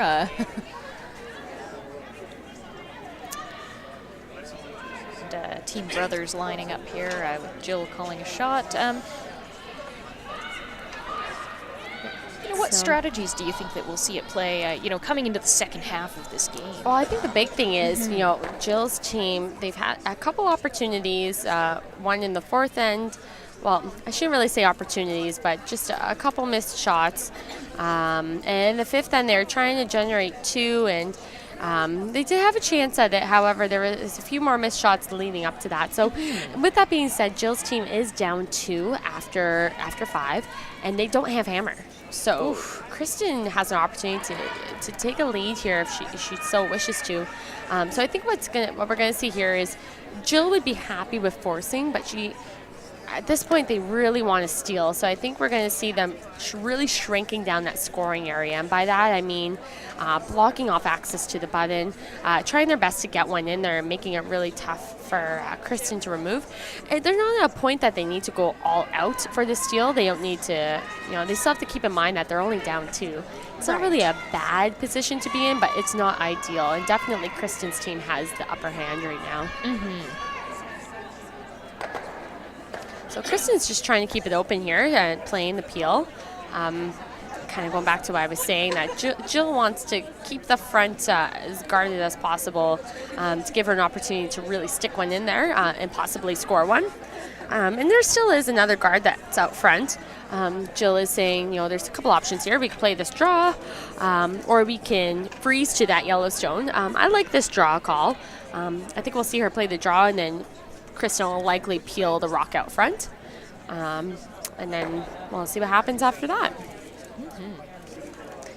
Well, with the difficulty you mentioned, with the freeze being one of the more difficult shots, does it really make sense to take the risk at this point? I completely agree with you on that one. Really, freezes, depending on the situation, especially since that rock is out in the open. I think that the percentage play is this play to make this draw, whether you're top 4, top 8. This one comes a little short, just top 12, but it's still in a spot where Kristen has to deal with it. So a little bit more margin for error, definitely. Whereas a freeze, you have to be extremely precise. So very good observation. Oh, thank you. You're welcome. For all of you folks out there, I am kind of learning as I go here. Carly's been a wonderful guide thus far. It's really interesting for you to, knowing that, freezes are tough to make, and, there's a certain amount of stats that goes into curling. And for those of you who watch curling at home and watch the Scotties and a lot of the Grand Slam events or the Briar, you'll often see percentages being put up of how well these teams are playing. And a lot that goes into, those teams are so good that really percentage plays sometimes you feel that don't even matter. But, for a lot of these teams, unless you're Kevin Cooey or something like that, but a lot of these teams, you're playing the percentage play, right? So, if you're kind of stuck between 2 options and, they're relatively similar in what the result will be, you want to play the shot that is more likely to be made. So, and oftentimes, and even I shouldn't say Kevin Cooey doesn't do that, but teams, the top teams take that into consideration as well, right? So really important to make sure that you're playing shots that are makeable. You don't want to make the game harder than it has to be. No, absolutely. And some of that, I assume, goes into, who you're dealing with as a player and what their experience and their strengths and their weaknesses might be as a curler. Yeah, no, for sure. Depending on the team that you're playing against, all these teams at this level are all very good. Absolutely. But every team is comfortable with different plays. Just kind of knowing your opponent and kind of, for example, Jill Brothers has been struggling with draws today. So if you're Kristen, you're probably thinking in your head, hey, maybe I want to make Jill make a draw here because she hasn't really been able to make those. So she might play the end to leave Jill a draw, right? And she'll be happy with that, knowing that Jill's been struggling with that. So, so a lot goes into the decisions that are made, definitely. Yeah, very much so. It's not black or white. No. Now, looking at the teams, I assume that they're coming into this, with a strategy, kind of knowing who they're playing, and are trying to communicate and adapt this as they see the game play out. Is that? Yeah. No. Exactly. Yeah. And they talk about this, right? There's a lot of communication that goes into this when you get your 45 seconds in between ends. Oftentimes teams will have a little meeting just to kind of discuss what went well, what didn't go well, any other observations, and what's our plan for the next end. Very much so. And 45 seconds is not a lot of time for strategy. No, exactly. So, all right. So we're on to skip stones already. Oh, wow. Here. I know. It went by fast. So Jill's first stone here of the 6th then. Looking to put this rock in a spot that will be tough for Kristen to remove. Got the sweepers on it now.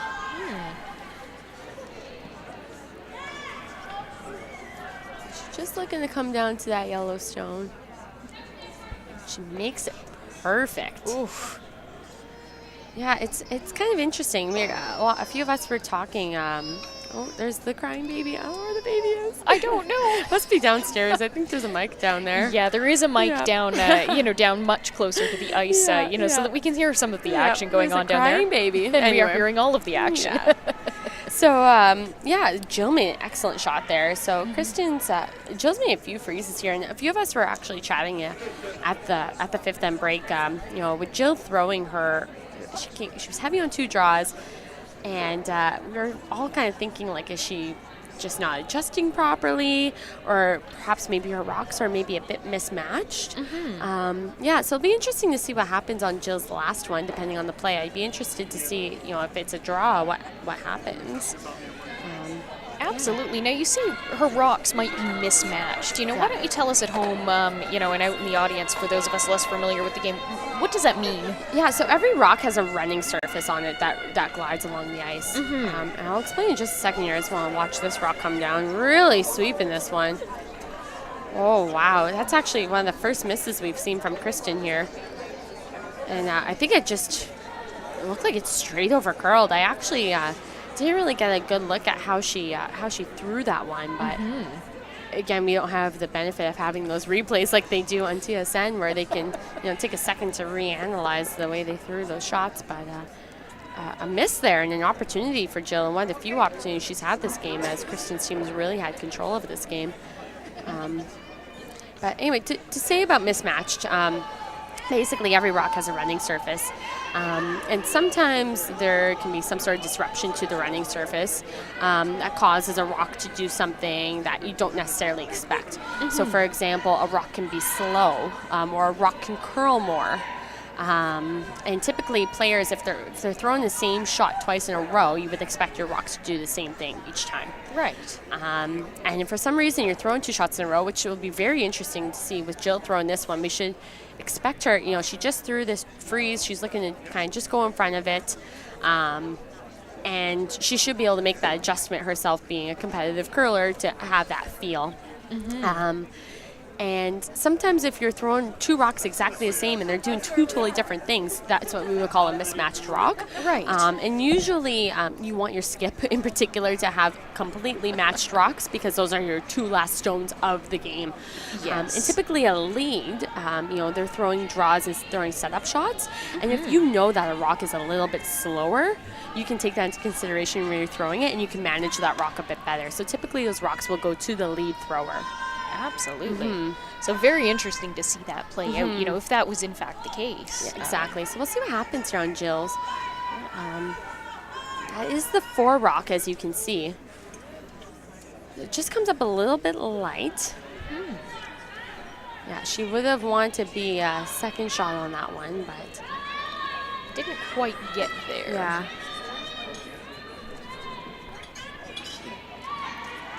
But it's still a good shot, though. It's going to be hard for Kristen to get in there for her single. Of course, Jill is happy to just score 1 here, not having hammer in this end. So absolutely, and even that progress, tightens the gap here a little bit. And you can see from this view, it's very looks quite difficult for Kristen to get in there. So very well placed stone by Jill, and a nice adjustment and a nice rebound for her. And you can see her, you can't see from your view, but I can see her down there, and she's smiling, and looks like they're all in good spirits, which is really good. So absolutely, a really well played end by Jill Brothers, and a little bit of an unfortunate miss on Kristen's last one, but Kristen will be looking to rebound from that one and get her single here in the 6th then. So Kristen MacDiarmid getting ready for her last rock.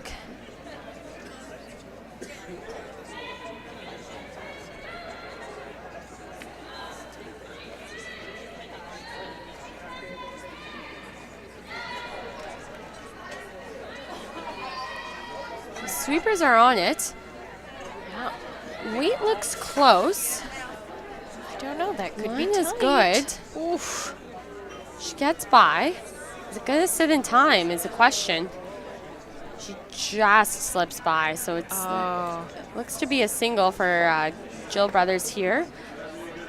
One way you could look at it is, she almost got her 2 and 5, so she kind of got her point back that she would have had otherwise. Absolutely. So it's 1 point for Jill Brothers there, but Kristen McDermott's team does still lead 4-3 after 6 ends. Very good.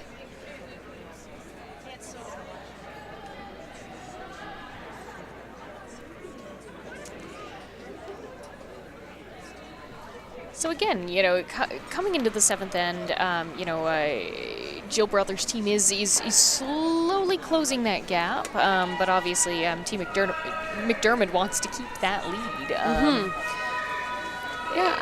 Just a little bit of an unfortunate break with Kristen's first one there. Otherwise, I think the end would have looked a little bit different.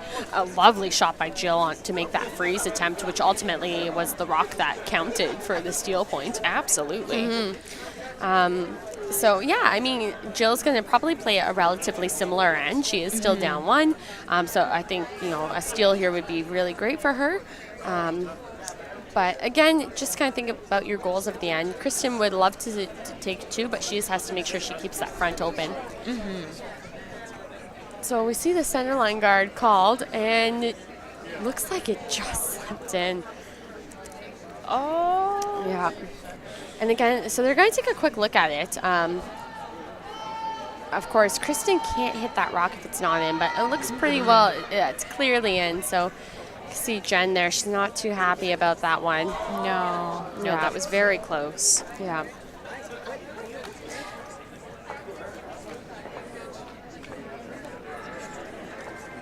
So rock available for Julia Coulter, I should say. I almost called her Julia Williams, but her and Travis, Travis being her husband, they actually got married this summer. Yep, at Brightwood Golf Course. Oh, beautiful.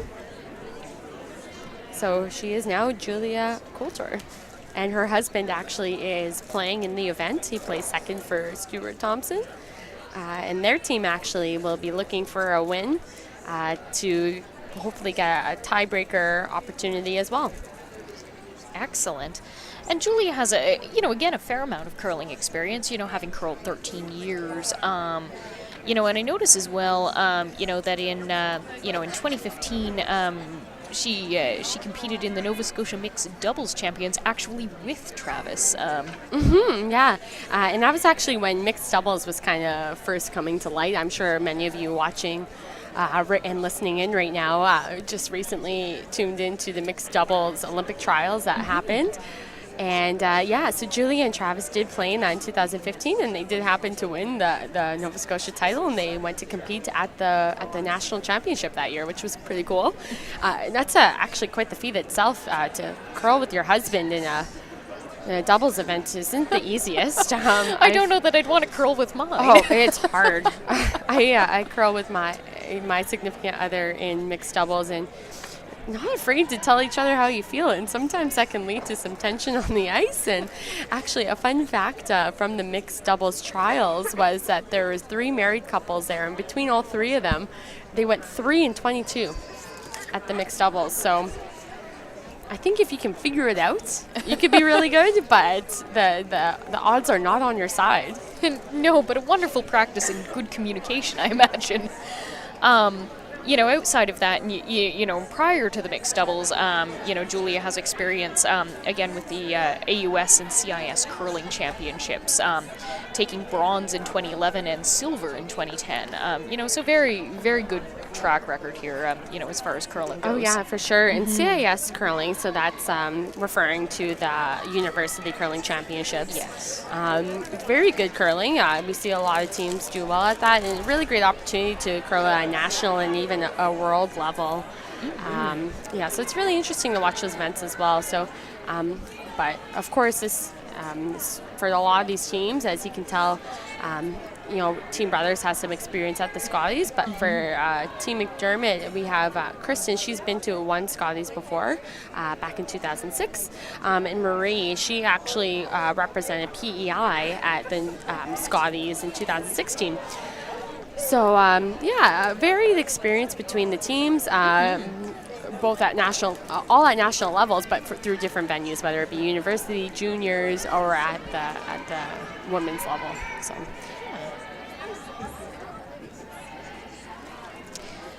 So now coming back a little bit, where we're into the seventh end, what's happening down here right now? Yeah, so looks like Jill's in a pretty good position right now. She looks like she's calling upon Sarah Murphy to put up a guard to guard their rock that is top 4 just biting button, or maybe biting button, hard to tell from here. Yeah, the rock is in a really good spot, so looking to just guard it up and see whether or not they can generate a steal out of this. So this rock just come into rest, and very well placed guard by Sarah. So Kristen, no thought, just electing to play the peel.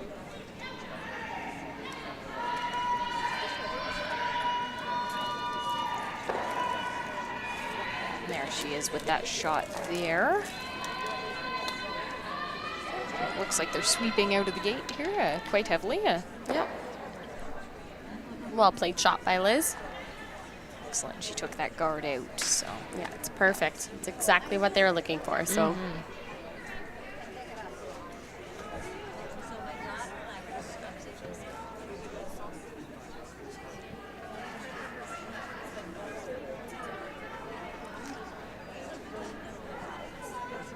And Team Brothers is again taking their next shot here.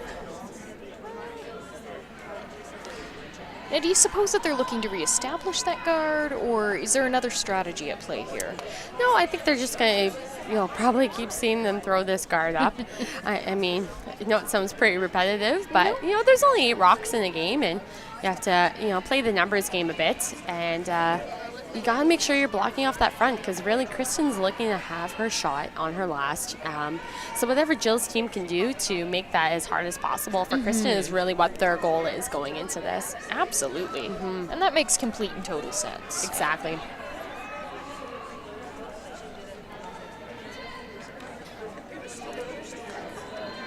So working on this one a bit to try to get the peel. But that's coming quite hard from the looks of things, or faster. Yeah, maybe, or? Yeah, and typically when you're throwing peel weight, as long as you hit, if you're not nosing the rock, as long as you're hitting it off nose, you should expect to get the rollout, like she did there. So it was a very well thrown rock by Marie Christensen.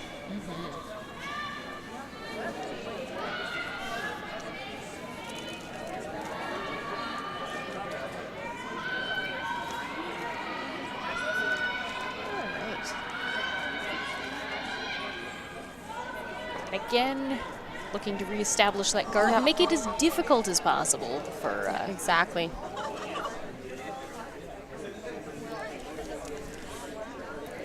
Very nice shot.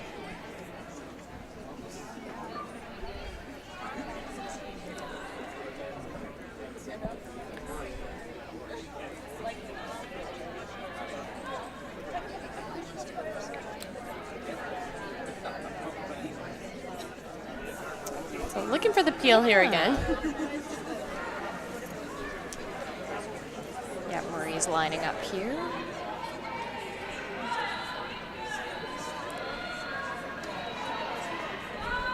Again, Marie Christensen has has loads of curling experience and background. Outside of that, works as a registered massage therapist. So, two very different ends of the spectrum. One's relaxing and one's very, very precise here. And I don't love it. That's terrible. And again, also has, extensive experience, at the provincial level in Prince Edward Island in 2016, was provincial champion. As well, provincial mixed champion in Newfoundland, interestingly enough. And prior to that, has experience in Nova Scotia, and then at the university level with St. Mary's University in 2010 and 2009. So again, she's been curling a very long time, very experienced player. No, absolutely. Lots of experience from different avenues. And actually, coach of this team is Danny Christensen, who happens to be Marie's father. Who also is no stranger to the curling community. He actually curled, excuse me, with Alan O'Leary, and they actually won the Canadian Senior Championship a couple of years ago. So yeah, Danny is always a great guy to see, and he's been coaching these girls, and obviously he's doing a fine job. So Absolutely.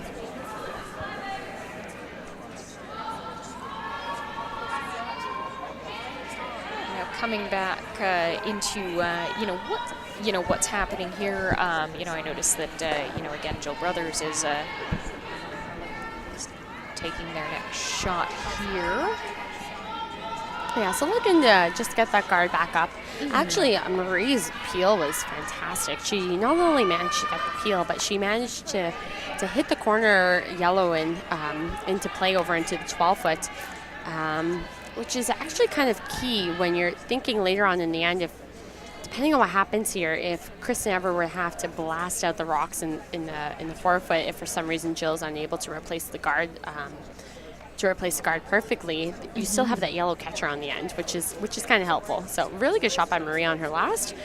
Kristen here looking just for the straight peel, and Jill will have to try her best to put the guard back up just how she did earlier. So Absolutely. So just again trying to keep Kristen from scoring more than she needs to, or at all. Really. Just want exactly, and just making it tough. difficult. Exactly. Yeah.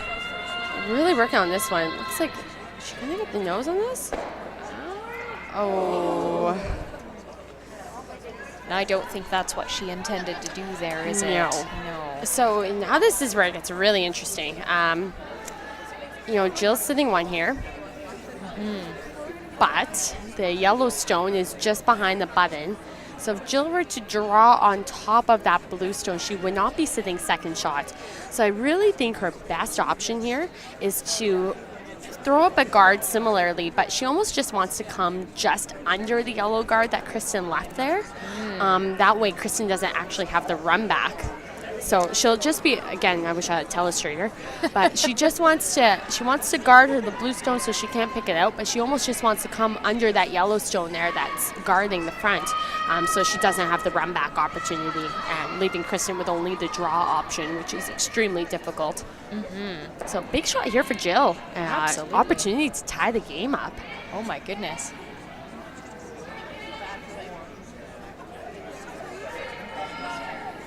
So sweeper's on this right away. Must be signaling that the rock is light. Looks like the line's pretty close. Again, you just want to get under that yellow stone. And it looks like it's gonna be pretty well perfect. That's exactly where I would have put the rock on the telestrator. Excellent. Yeah, so it looks like the only shot for Kristen here is a draw. So she's going to be looking to get a piece of that button, which extremely precise. But again, it's the 7th end. They've watched a number of draws here. Marie just getting a second look at that rock to make sure she knows exactly where the line needs to be. Not only is this a weight shot, but you have to make sure you have a precise line on it as well, because that button is pretty small. So big shot here for Kristen here in the 7th end. Looking to score her one. Absolutely, and she's being very careful lining this up from the looks of things, what we can see.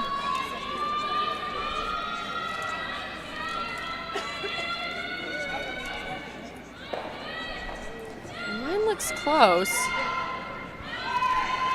They're sweeping it now.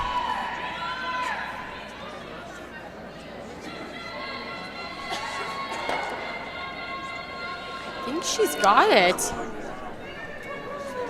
It looks to be that yellow is shot stone. So well played by Kristen on that one. Great team shot. Really good line call. Really great sweeping by the sweepers. Great weight call. And well thrown by Kristen to get their single here in 7 to go up 5-3. Absolutely. We've seen some very, very, very good plays. Yeah, excellent shot. While we have a second here, we'll give everyone a quick update at home. Over on sheet B, Colleen Jones does lead 3-2 over La Douceur. Over on sheet C, a must-win between Teresa Breen and Julie McAvoy. In that game, a little bit different than our game. I've, of course, been quite focused on our game and haven't really seen much of what's happening in the others, but it's 3-3 after 7, but there's been 4 blank ends. Whereas in our game, there's been someone scoring in every end. So a much different game going on over there. And over on Sheet E, we have Arsenault and Pinckney playing. Of course, Arsenault trying to win and see whether or not they can maybe get a spot in the finals, but at least knowing that they're guaranteed a spot in the semis. And they're currently leading that game 5-2. A must-win for Pinckney to get a potential tiebreaker to keep their playoff hopes alive. So we have Julia Williams here starting, or say it again. We keep saying Julia Williams. Coulter. Julia Coulter. Got it right this time. But all of us at home probably know Williams as well. So Yep. So nice, really great shot there on her first. So it looks like Jill's going to call the corner guard here. Jill will be looking to take 2 here in the 8th end to tie it up. absolutely. Yeah, and taking 2 here will put them in a pretty good position. You take 2, you tie the game up. You're going to put Kristen in a situation where she's going to want to either blank or get her 2. So I think kind of like what we said going into this 5th end break, we're in for a really interesting second half of the game, and some really great shots by everyone. It's been really good so far. Very much so, and I assume that that Kristen's not going to want to make it easy for Jill in order to to score that 2 right about now. No, exactly. But at the same time, she's going to try to keep the play towards the center, but no need to go all out. Remember that you are leading by 2, and just want to make sure you're not getting yourself into any trouble.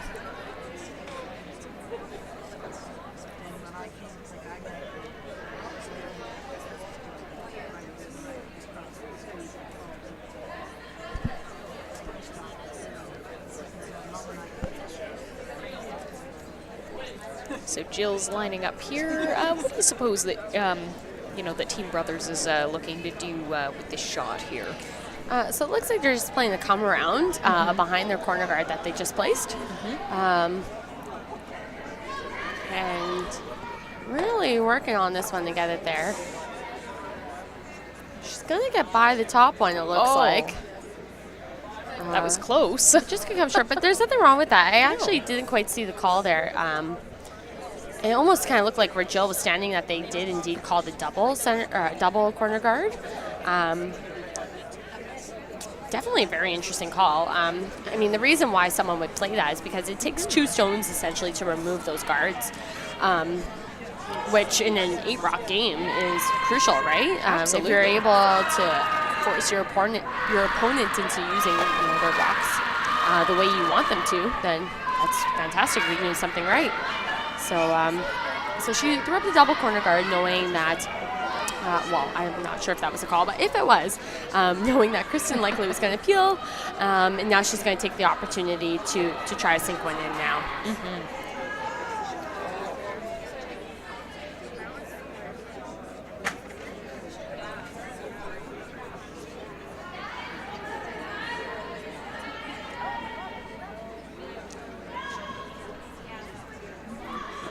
And the next shot coming in here.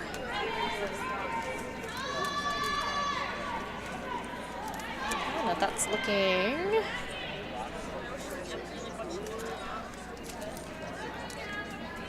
Now what's happening down here now? So she made the shot exactly how she wanted it. Perfect. Yep. So very good spot. So Kristen's gonna call Liz here to make the peel. Yeah, very good shot by Sarah.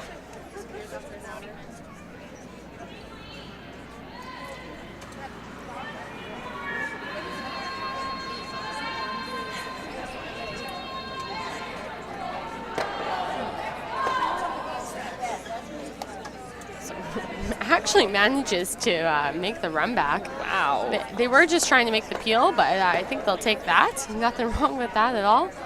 See Liz kind of smirking there. Now, does that put her in a better position than you think that she was hoping to be in, or just different? Different, I would say. Nothing wrong with hitting the blue rocks out of the house, I can tell you that much. It does leave the rock there for Jill to hide behind, but that's fine. It's your rock. You got rid of the rock in the house. You're forcing Jill into having to make another really good shot. So Absolutely. So Jill's elected to try to play this hidden roll and doesn't quite get in, just rolls onto the center line there. So not exactly what they're looking for, but we'll see what Kristen thinks about this. Now, what are some of Kristen's options here? Well, very interesting. She's calling timeout because she's not really too sure what to do. Absolutely. So Danny Christensen, their coach, will come out here to discuss with them.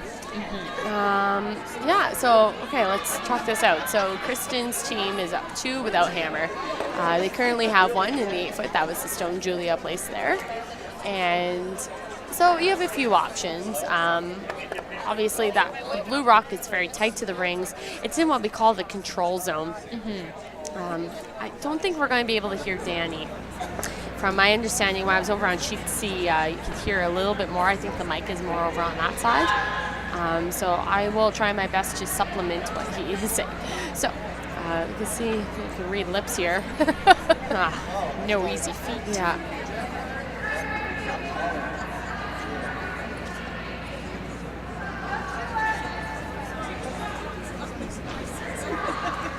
So, I mean, kind of going back to what we were saying,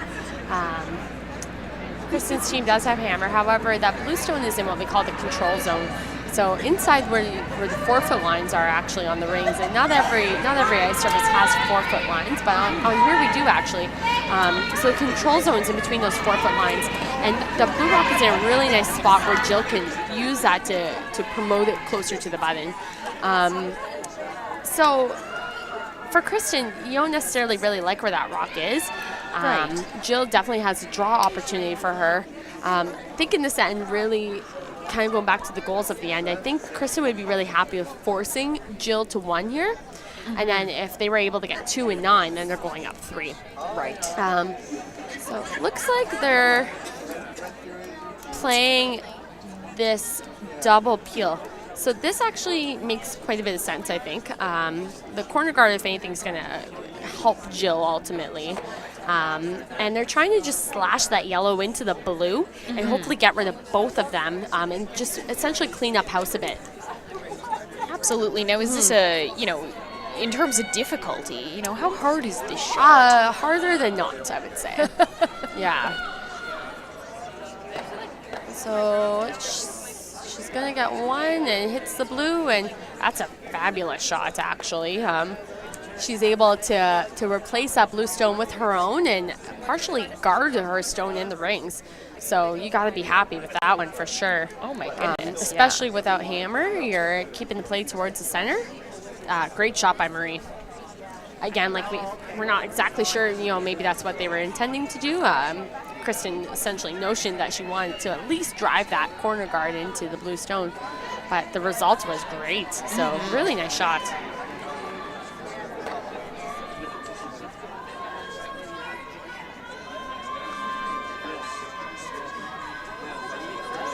Really sweeping this one and trying to get it by, and she's gonna get by. Oof, that was very tight. Yeah, it was very close. Good sweeping by Sarah and Jen on that one.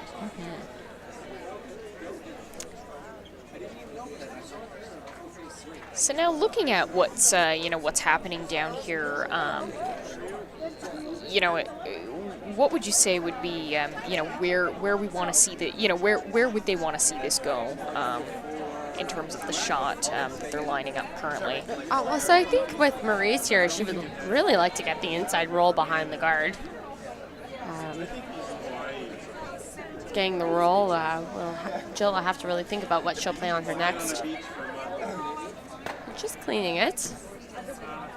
And she just gets the nose, so see Jill, she's thinking she wants to get the hidden roll herself. She looks like she's considering very carefully here what. I think if she ends up getting the roll here, I think we'll see on Kristen's next one. She'll probably play the run back. With hitting that rock in the rings right now, you're slowly getting closer to that yellow guard and making that run back a bit easier each time.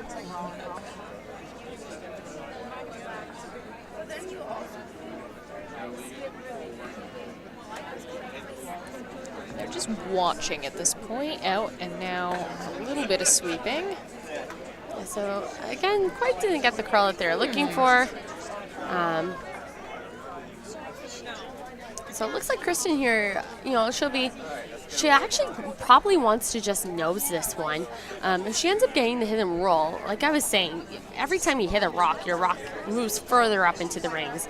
And if she were to get the hit and roll on this one, I think we would see Jill just ignore it completely and just come around the whole pile. So with this one, if she's able to just nose it, you're able to have more control of that control zone, which is in between those 2 4-foot lines. Essentially, she has control of the entire house, whereas if she rolls over, she doesn't have quite, she kind of loses that control of it. So really smart call by Kristen here. So just looking for the nose hit.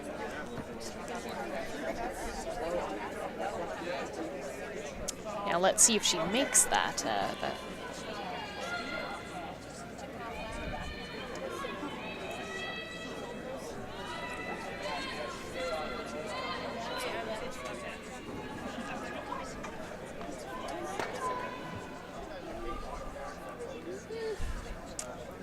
So she makes it perfectly. Beautiful. Nice shot there by Kristen.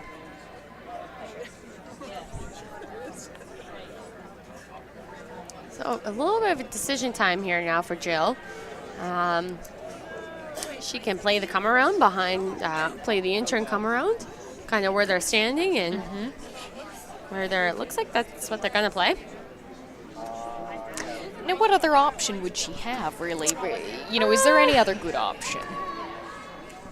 No, I think this is the best option. I mean, if we're really talking about all options, you could potentially hit the rock that's in the rings. Roll over and try to blank the end. Try again in 9 to get your 2, but again, kind of going back to the whole even end scenario, you like to score in those even ends, especially when you have hammer. So I think Jill's just kind of recognizing that and saying, hey, let's just take our opportunity now to sink one in there and force Kristen into making a tough shot. Yeah. So I think this is a very smart call.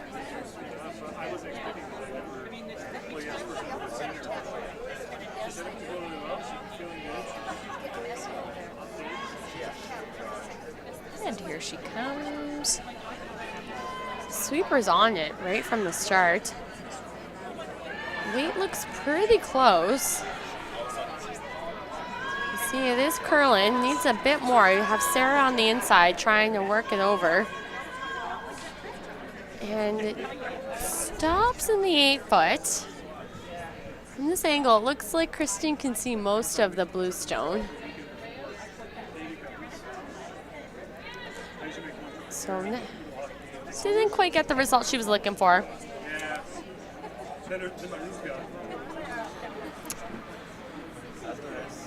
As Kristen lines up for this, you know, what would she be aiming for? You know, given that that's, you know, it's not quite, you know, not quite what we were hoping to, you know, or I should say, not we, but not quite, but what Jill was hoping for on that last throw. Yeah, you know, I think Kristen will just be happy with getting rid of this rock. I mean, if she sticks it around, that's even better, but really the goal is to just make sure this rock goes away. So sweepers are on it, and they're off of it. So no panic, really. Just cleaning it now, and makes it go away. So I think we'll see Jill here. Yeah, she's just going up to that yellow stone, and she's just gonna blank this end, and see what she can do in 9. So.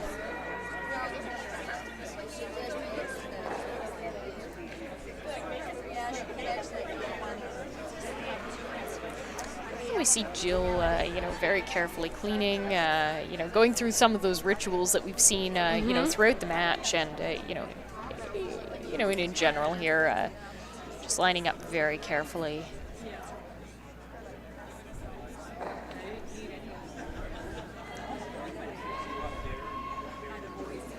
So last stone here for Jill Brothers in the 8th end, looking to get the blank.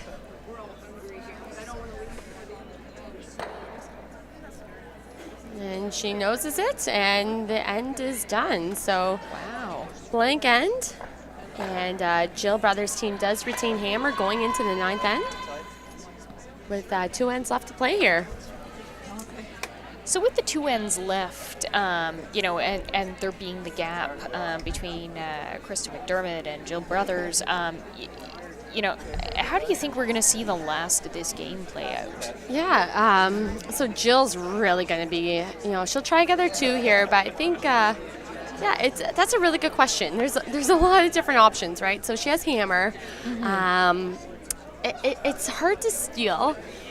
It's a little bit different in the women's game. I tend to find in the men's game they're just a little bit better at hitting. Mm-hmm.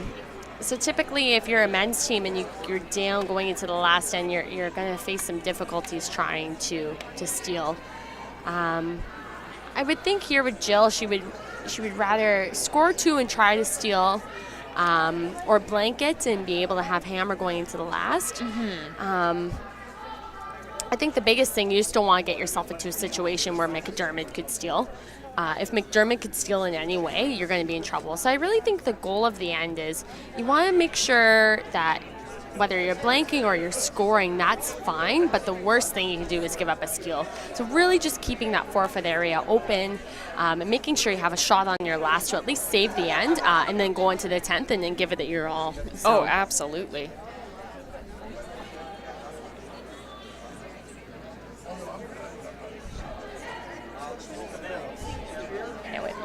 Looks like, and correct me if I'm wrong, if I'm wrong, but it looks like, Brothers was, setting up a bit of a guard there in order to, Yeah, so definitely a safe shot, and it will give her the opportunity to get 2 if it presents itself, keeping that forfeit area open. So especially since Julia's first one went back 8 foot, or back 12 rather. Yeah. It's not really in a threatening position. No. Optimally, you're looking at those rocks anywhere in the top 8 foot to top 4 foot area. So where Julia just placed her rock just now is in a really ideal position. She would have loved to have her first one there, but she adjusted really nice. So nice shot there by Julia. Great.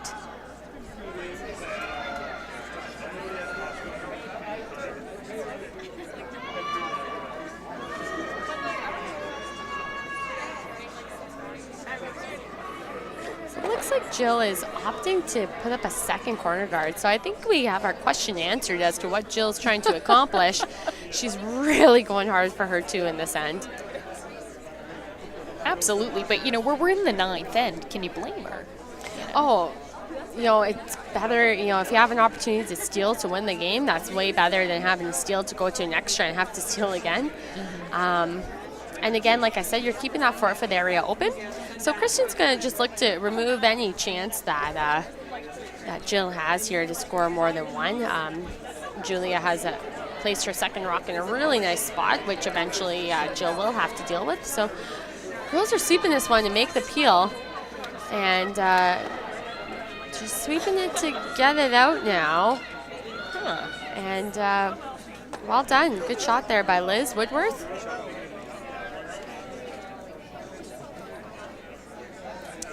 Very good, and again, we've seen Liz. By day, she's a digital designer. Yeah, that's very interesting as well. It is. Yeah, she does that. She does graphic design. She's very good at what she does. And actually, Liz is newly engaged, which isn't super publicly known. She really well, it is now. I know. I heard it through the grapevine. I actually haven't talked to Liz about it, but I heard it from a couple of people, and so she's newly engaged. So congratulations to her. And so Sarah Murphy's guard attempt there just slips into the rings. So Kristen will look to have that stone removed. Just taking a second to talk about where they want their shooter to end up. Absolutely. Yeah, I think ideally you would like to see this rock roll just into the top of the 8 foot. We'll see how this plays out for them, if that's if that is in fact how they're aiming. So Looks like they're just going to get to the nose of this one. There's nothing wrong with that. Just eliminate the yellow stone, or blue stone rather. So nice shot there by Liz.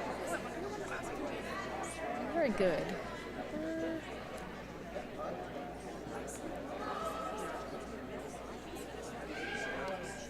Now it looks like Jill Brothers. What is she lining up to do here? So I think we kind of talked about this earlier. You know, their goal of this end is obviously to get 2. So it looks like they're gonna, you know, use the other corner guard that Jen placed there earlier, and use that to come around and try their best to generate 2 here. Sweeping it to get a bye. Now it looks like it's bye, but is the weight okay is the question. And it looks like it's going to come to a stop. A little deeper than they wanted. I think they wanted to outcount the other yellow stone that's in the back 12. So not the result that they were looking for.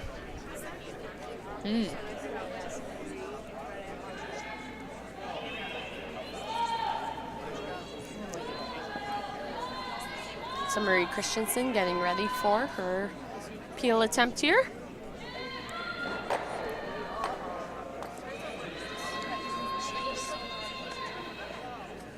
Nicely played shot.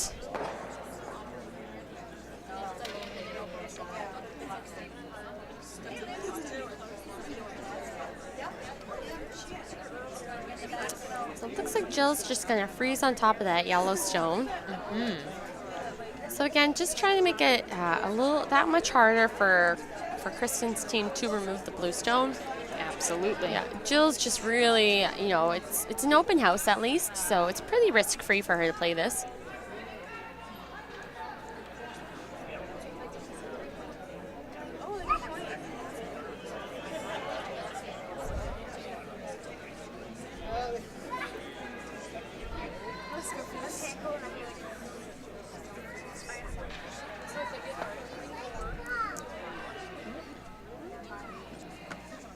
Really working on this one. Yeah. Is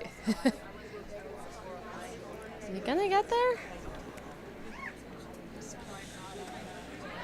Just a little short. But she manages to get in for second shot.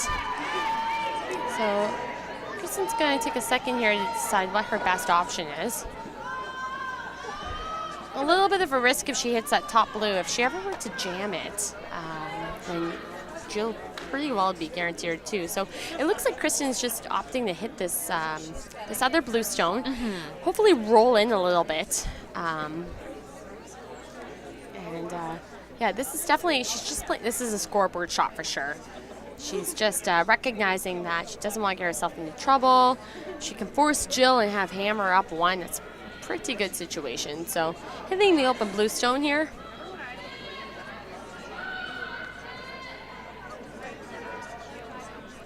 Give a quick shout out here to my friend Sarah Spafford, who's listening from Halifax.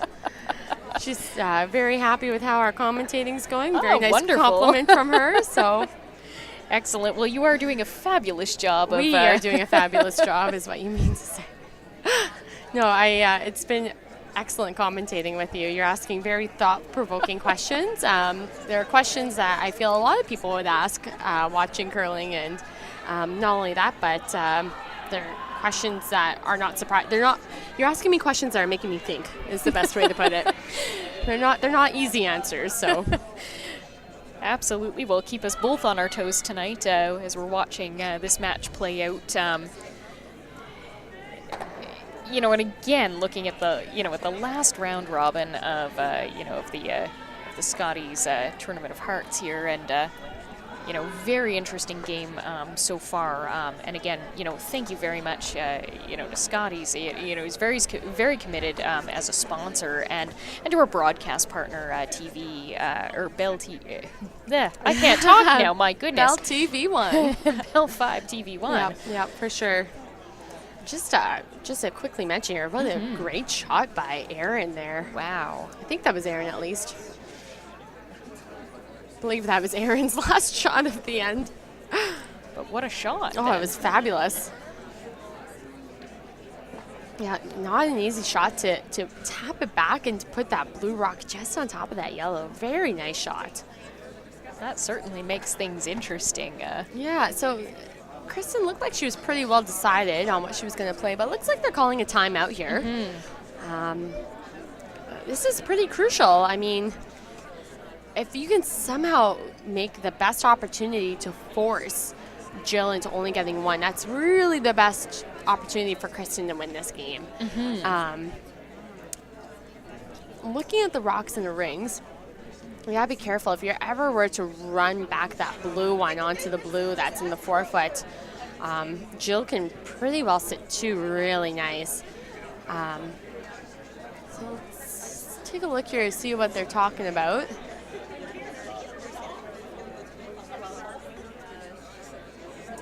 They're planning very carefully here, you know, and it looks like they're weighing all of their possible options. Yeah, and this is Kristen's first stone. There's still 4 more rocks to play, so quite a bit of rocks still left. Let's see what they're... unfortunately, can't tune into their discussion, but... Oh, I wish we could hear how they were know, strategizing. yeah. And it looks like they're again consulting their coach here in Yeah. order to get some insight. Yeah, I think you definitely want to make a play on that top blue. Perhaps just roll over, even to the side of the 12-foot. Okay, so I'll just take a look on our screen that our viewers can see at home. So if you just hit the top blue that's in the 12-foot and just roll over to the left-hand side, Jill's going to have to make some sort of play on the blue and yellows. Of course, Kristen's team here does not have hammer. So even if they were able to hit it sort of, and even just somehow just squirt a little bit just over to the left-hand side and not move over too far, the only danger in that, though, is if Jill's able to make a really good shot, it's going to be quite tough to remove those two. So you want to make sure you're keeping the center blocked off still. I feel like I'm almost confusing myself with that one. Yeah, it'll be really interesting to see what they play here. I mean, yellow is sitting 1, and judging based on that ice, it doesn't really look like they're playing a hit. They might almost be a little bit more conservative with their play here, recognizing that, hey, maybe we can make this a bit easier on ourselves, and maybe we can steal 1. Well, again, as you said, you don't want to make the game harder than it already is. Yeah, right? exactly. So it almost looks like she's guarding this situation, I think. I'm not positive. Very interested to see, you know, see what shot she takes and how this plays out here. Let's see what happens here. So yeah, she's just guarding the situation. I actually really like this call. I mean, obviously, when the other team has hammer, you're thinking, hey, like we gotta kind of get rid of these blue stones, but they are sitting 1, and Jill only has 2 rocks left. If you can guard this in such a way that makes it, you know, really hard for Jill to get in there to score, it's not the worst. No. Where's this gonna end up? Ooh. So she just ends up just on the center line. Now, do you suppose that's what she was intending to do here? I'm not positive. To be totally honest with you, I think she would have liked to have been just a bit more over to the left-hand side. Because you can see there, you know, Jill and Erin are talking about the angles on these rocks. Yeah. You could probably hit that yellow stone now, redirect the blue stone onto the blue stone in the forefoot, and be sitting very comfortably. So I definitely think they're looking to get that stone more over to the left-hand side, where this angle would not be possible. If that makes sense? Yeah, that absolutely makes sense. And, you know, given that, like, I mean, to make that angle line up in Jill's favor, you know, that looks like it would be quite precise. Yeah, I mean, looking at it from this angle, it looks like if you hit it anywhere on the top of that, like, just if you nose that stone, that blue rock should redirect back onto that yellow stone in the forefoot. So a little bit of an unfortunate break on Kristen's there. I really don't think she expected it to curl that much. No. Yeah, I think the pro side was to miss it on the wider end of that blue stone. So a little bit of a miss there. So opportunity here for Jill to potentially save the end here.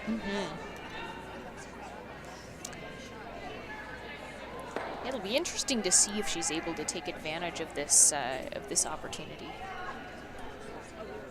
Yeah, so big shot here for Jill. Very much.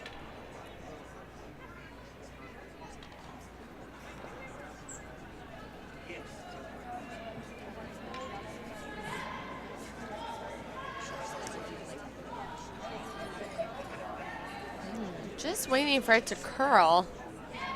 Nobody's touching it yet. They're on it now. And she makes a beauty out of it. Well done. Yeah, very nice shot. Again, the angles were just in the favor of Jill's team there. But it does look like that Kristen can see a good half of that rock. So just looking at, if she hits that top one, she'll at least get rid of one of the blue stones. But a huge shot here for Kristen. She's ever close to that guard. And it's a free draw for Jill for 3. This is a big shot. Very interesting. So what is the best case scenario, for Kristen here? Best case scenario at this point is to give up 2. Wow. You want to get rid of one of these blue rocks right now. I mean, in a perfect, absolute best case scenario, you're getting rid of one and leaving your yellow stone a little bit in front of it. They're on it hard right out of the gates. Looks like she's pretty close. Oh my gosh. She just ticks it. And you can see she's not happy with that. So big turn of events here in the 9th end. Yeah, that guard comes into play, right? And that was kind of what we were talking about was, you come anywhere close to that guard and you hit it, and Jill's going to have a free opportunity here. So Jill's had a couple here, and like I've been kind of saying, she's struggled a bit with them. So I think now, if she's going to make one, now's the time. So Absolutely. And they're still looking like they, like they were discussing a little bit about how they were going to line this up. Even as Jill comes down to get ready for this shot here. Yeah, so they're just looking to anywhere. You have to outcount that stone in the back, of course. So full 8 foot, biting 4, and you should be good. Yeah, it's a little unfortunate on Kristen's there. She just missed it. She just touched that guard. Very close. Yeah.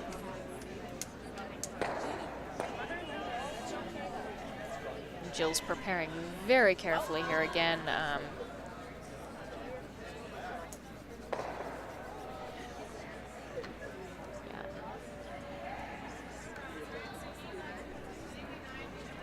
So looking to get 3 here.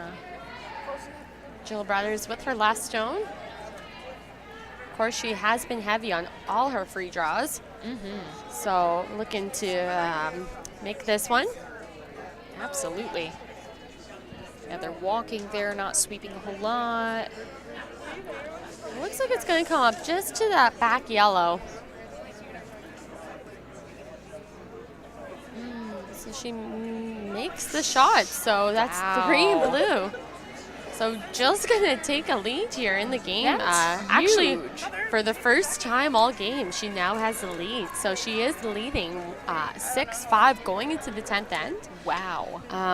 And very interesting situation. I don't think, that 3 points was kind of bonus for Jill. I think, she was really going for 2, was not expecting to get 3. So she's up 1. A lot of teams play the 10th end differently depending. So your Kristen MacDiarmid's team now has hammer. So, of course, they have last rock advantage. Right. So 2 gets you the win, 1 gets you a tie. And we do have extra ends here in curling. So they would play an 11th end if that were to happen. But typically what we see with teams, if they are up 1 without hammer, they'll almost play a conservative steal where they'll try to keep the front blocked off, but they don't obviously need points to win. They just need to make it difficult for Kristen to get in to get her 1. Absolutely. puts them in a very different position than what we've seen earlier in the game. Yeah, yes. and like I said, this is the first time Jill's led all game, right? So definitely a huge momentum swing too, to kind of refocus yourself and realize, hey, like we gotta pick it up a little bit because we are a bit behind now. So so huge game changer there for sure. For sure. And it looks like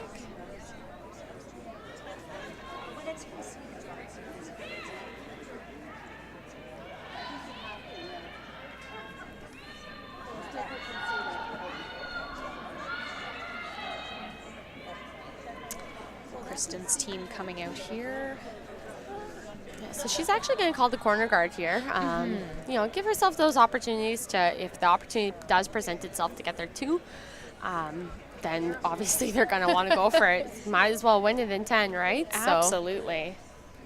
And try and set themselves up for success. Exactly. It's a very nice corner guard there, thrown by Julia Coulter. This time I got it right. And I'll just give everyone a really quick update while we're at it, just because these games are so crucial for everyone out there. On Sheet C, we have Breen and McAvoy up against each other. They're both 3-3, looking to get that tiebreaker spot. It's a tie game, 4-4, so a huge battle out there. I'm sure very exciting game. Of course, our game is also very exciting, so whether... Of course, if you're listening to us, you're hearing us right now, but I'm sure there's lots of people tuning into that game right now as well. And over on Sheet E, we have Arsenault up against Pinckney. A must-win game from Pinckney to keep their playoff hopes alive.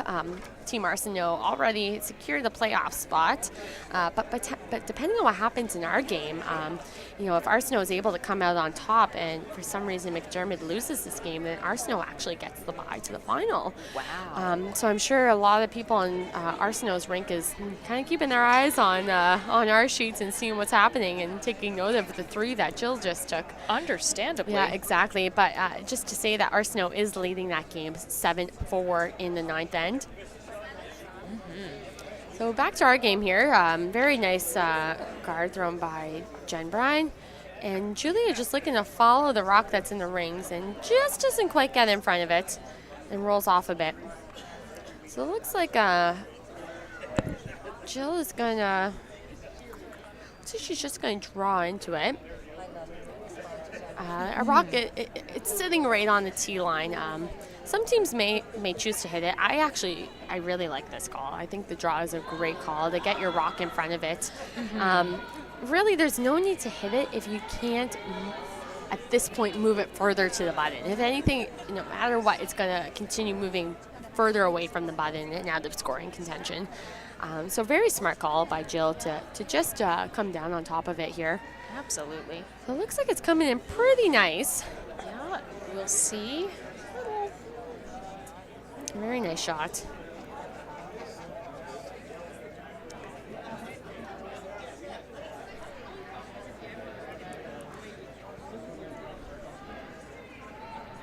Now, for Kristen's team here, you know, like, you know, seeing the rocks in play currently, you know, and understanding that they're down the 1, where would they be hoping to go with this shot?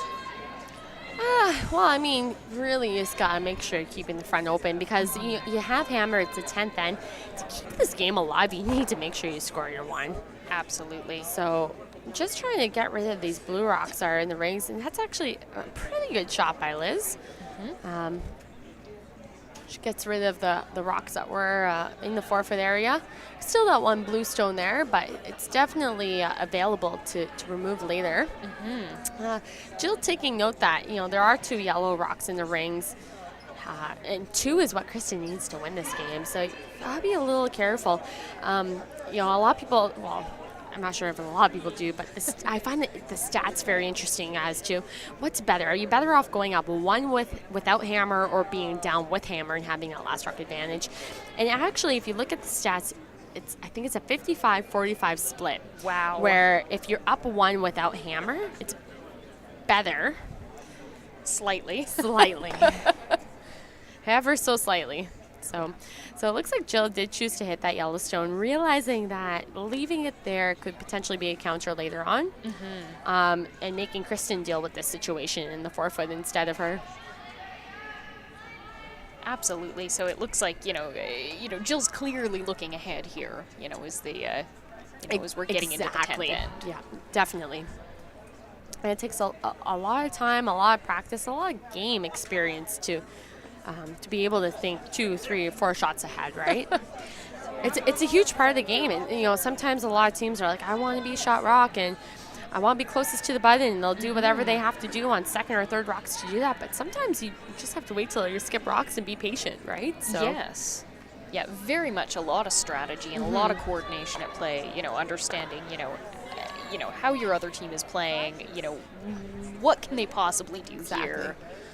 So it looks like they're just trying to get a little bit more curl out of that one to move the blue rock over a bit more, but they didn't quite get it. Still forcing Jill into making a good shot here. So Jill's just going to draw on top of this one.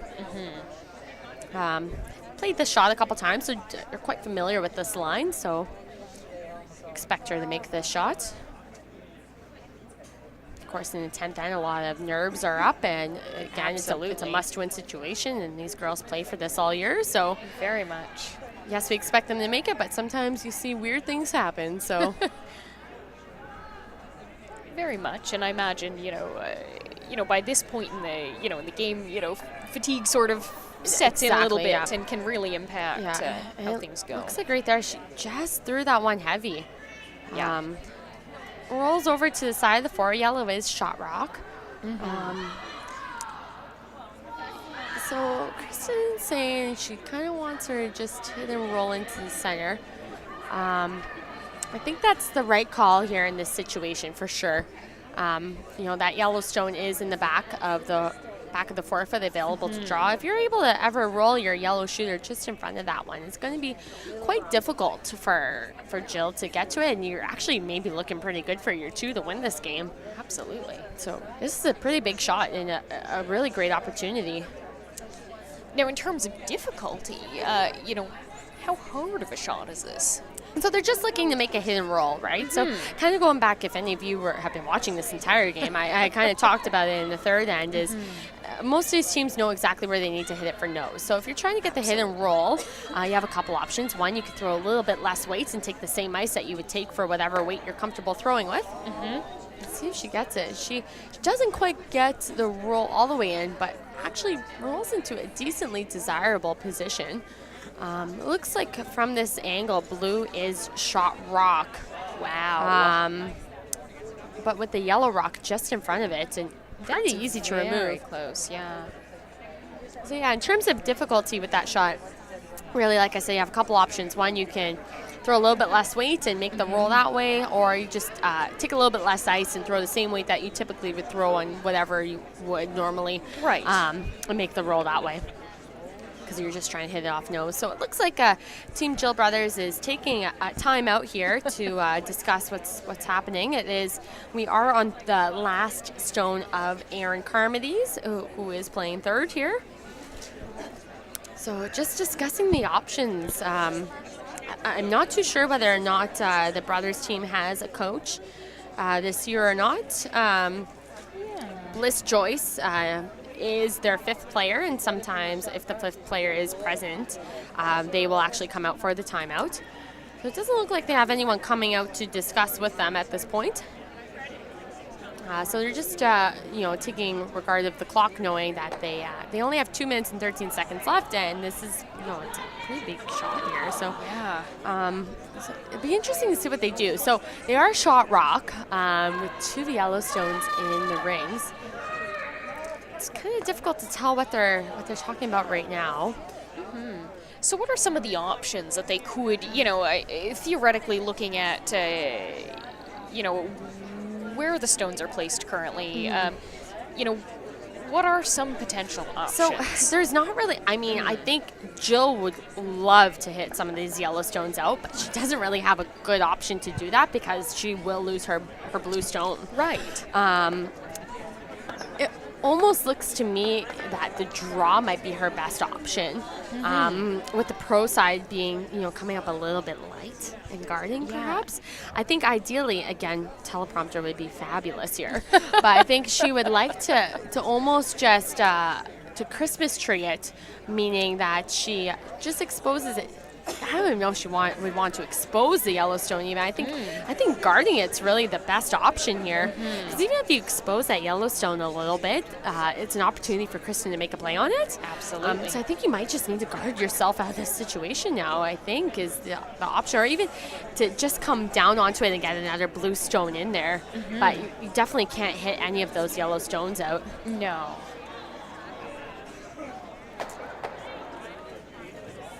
So it looks like she's kind of like what I was saying earlier, almost kind of Christmas tree it. So that's a pretty good shot. Gets another blue stone in there and leaves it, Kristen can barely see any of that yellow one. So again, just making things difficult on some level, or? Yeah. She can see part of that blue stone. So I think now what she's looking at is she's wondering whether or not if she can get to the inside of that blue stone, could she hit it onto her own yellow, remove the blue stone in the forefoot, and make the blue stone go out towards the right-hand side of the screen for our viewers. So it looks like that's what she's trying to play. Now that sounds like that would have to be a very precise hit. Yes. Not necessarily precise, but you just have to make sure you don't miss it the wrong way. If you ever hit it on the outside and jam it, you're in some trouble. So trying to make a curl here. Looks pretty close. She gets a shot, so that's a pretty good shot. Yeah. So she's sitting 2 now. And not only is she sitting 2, but she's actually sitting 4th shot as well. And those yellow stones are very hard to access at this point. So Jill's looking to almost play the same shot that Kristen just played, and hopes to hit that yellow stone onto the blue stone, onto the yellow stone that's just biting the button, and then hopefully the blue stone that's in the rings will actually kind of just move over to the left side behind where that blue guard is. And at least I think at this point, Jill's just hoping to force Kristen to 1. Because right now, Kristen's sitting 2, and if she's able to maintain that, she'll win the game. Wow, it's going to be very close. Very interested to see what's going to happen in this end. And just to let our viewers know at home, on sheet C, we do have our a win on one of our crucial games. So Teresa Breen did beat Julie McAvoy, winning 6-4. So Julie McAvoy will be anxiously awaiting the results of these, Teresa Breen gets by. Nice shot by Jill there. Getting all excited, lots of stuff happening. So Jill makes a fantastic shot there. She's not shot rock, but like I said earlier, I think they'll be happy with just forcing Kristen here. And this shot, she made the shot almost more difficult for Kristen because her rock that she just threw is almost edge to edge with the guard out in front. So she has to hit a good chunk of that blue one in order to redirect it back onto the yellow and get rid of the blue stone in the rings.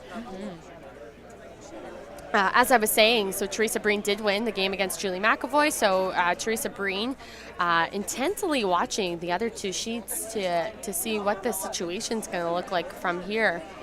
Of course, Jill Brothers, if she were to win this game, or if Colleen Pinckney were to win her game, then there will be a tiebreaker. However, if Brothers and Pinckney both lose their games, then it looks like Teresa Breen will secure herself a semifinal spot. So she must be watching so closely. Oh, yes.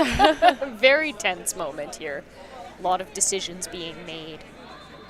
So first shot here for Kristen in the 10th end. Looking to hit the blue stone onto the yellow and remove the blue rock in the forefoot.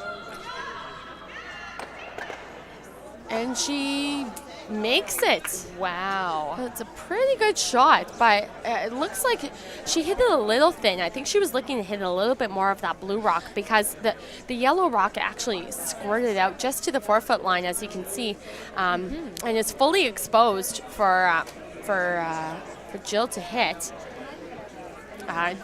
Jill only has 35 seconds left. Oh, my goodness. She does have to be careful with this one. I mean, they are edge to edge, as you can see. And she just has to hit just on the outside of that rock to make it make both go away. If they both don't go away, then Kristen's going to have a draw for the win. Wow. So last shot here for Jill Brothers in the 10th end. Time is ticking as we go. She got it.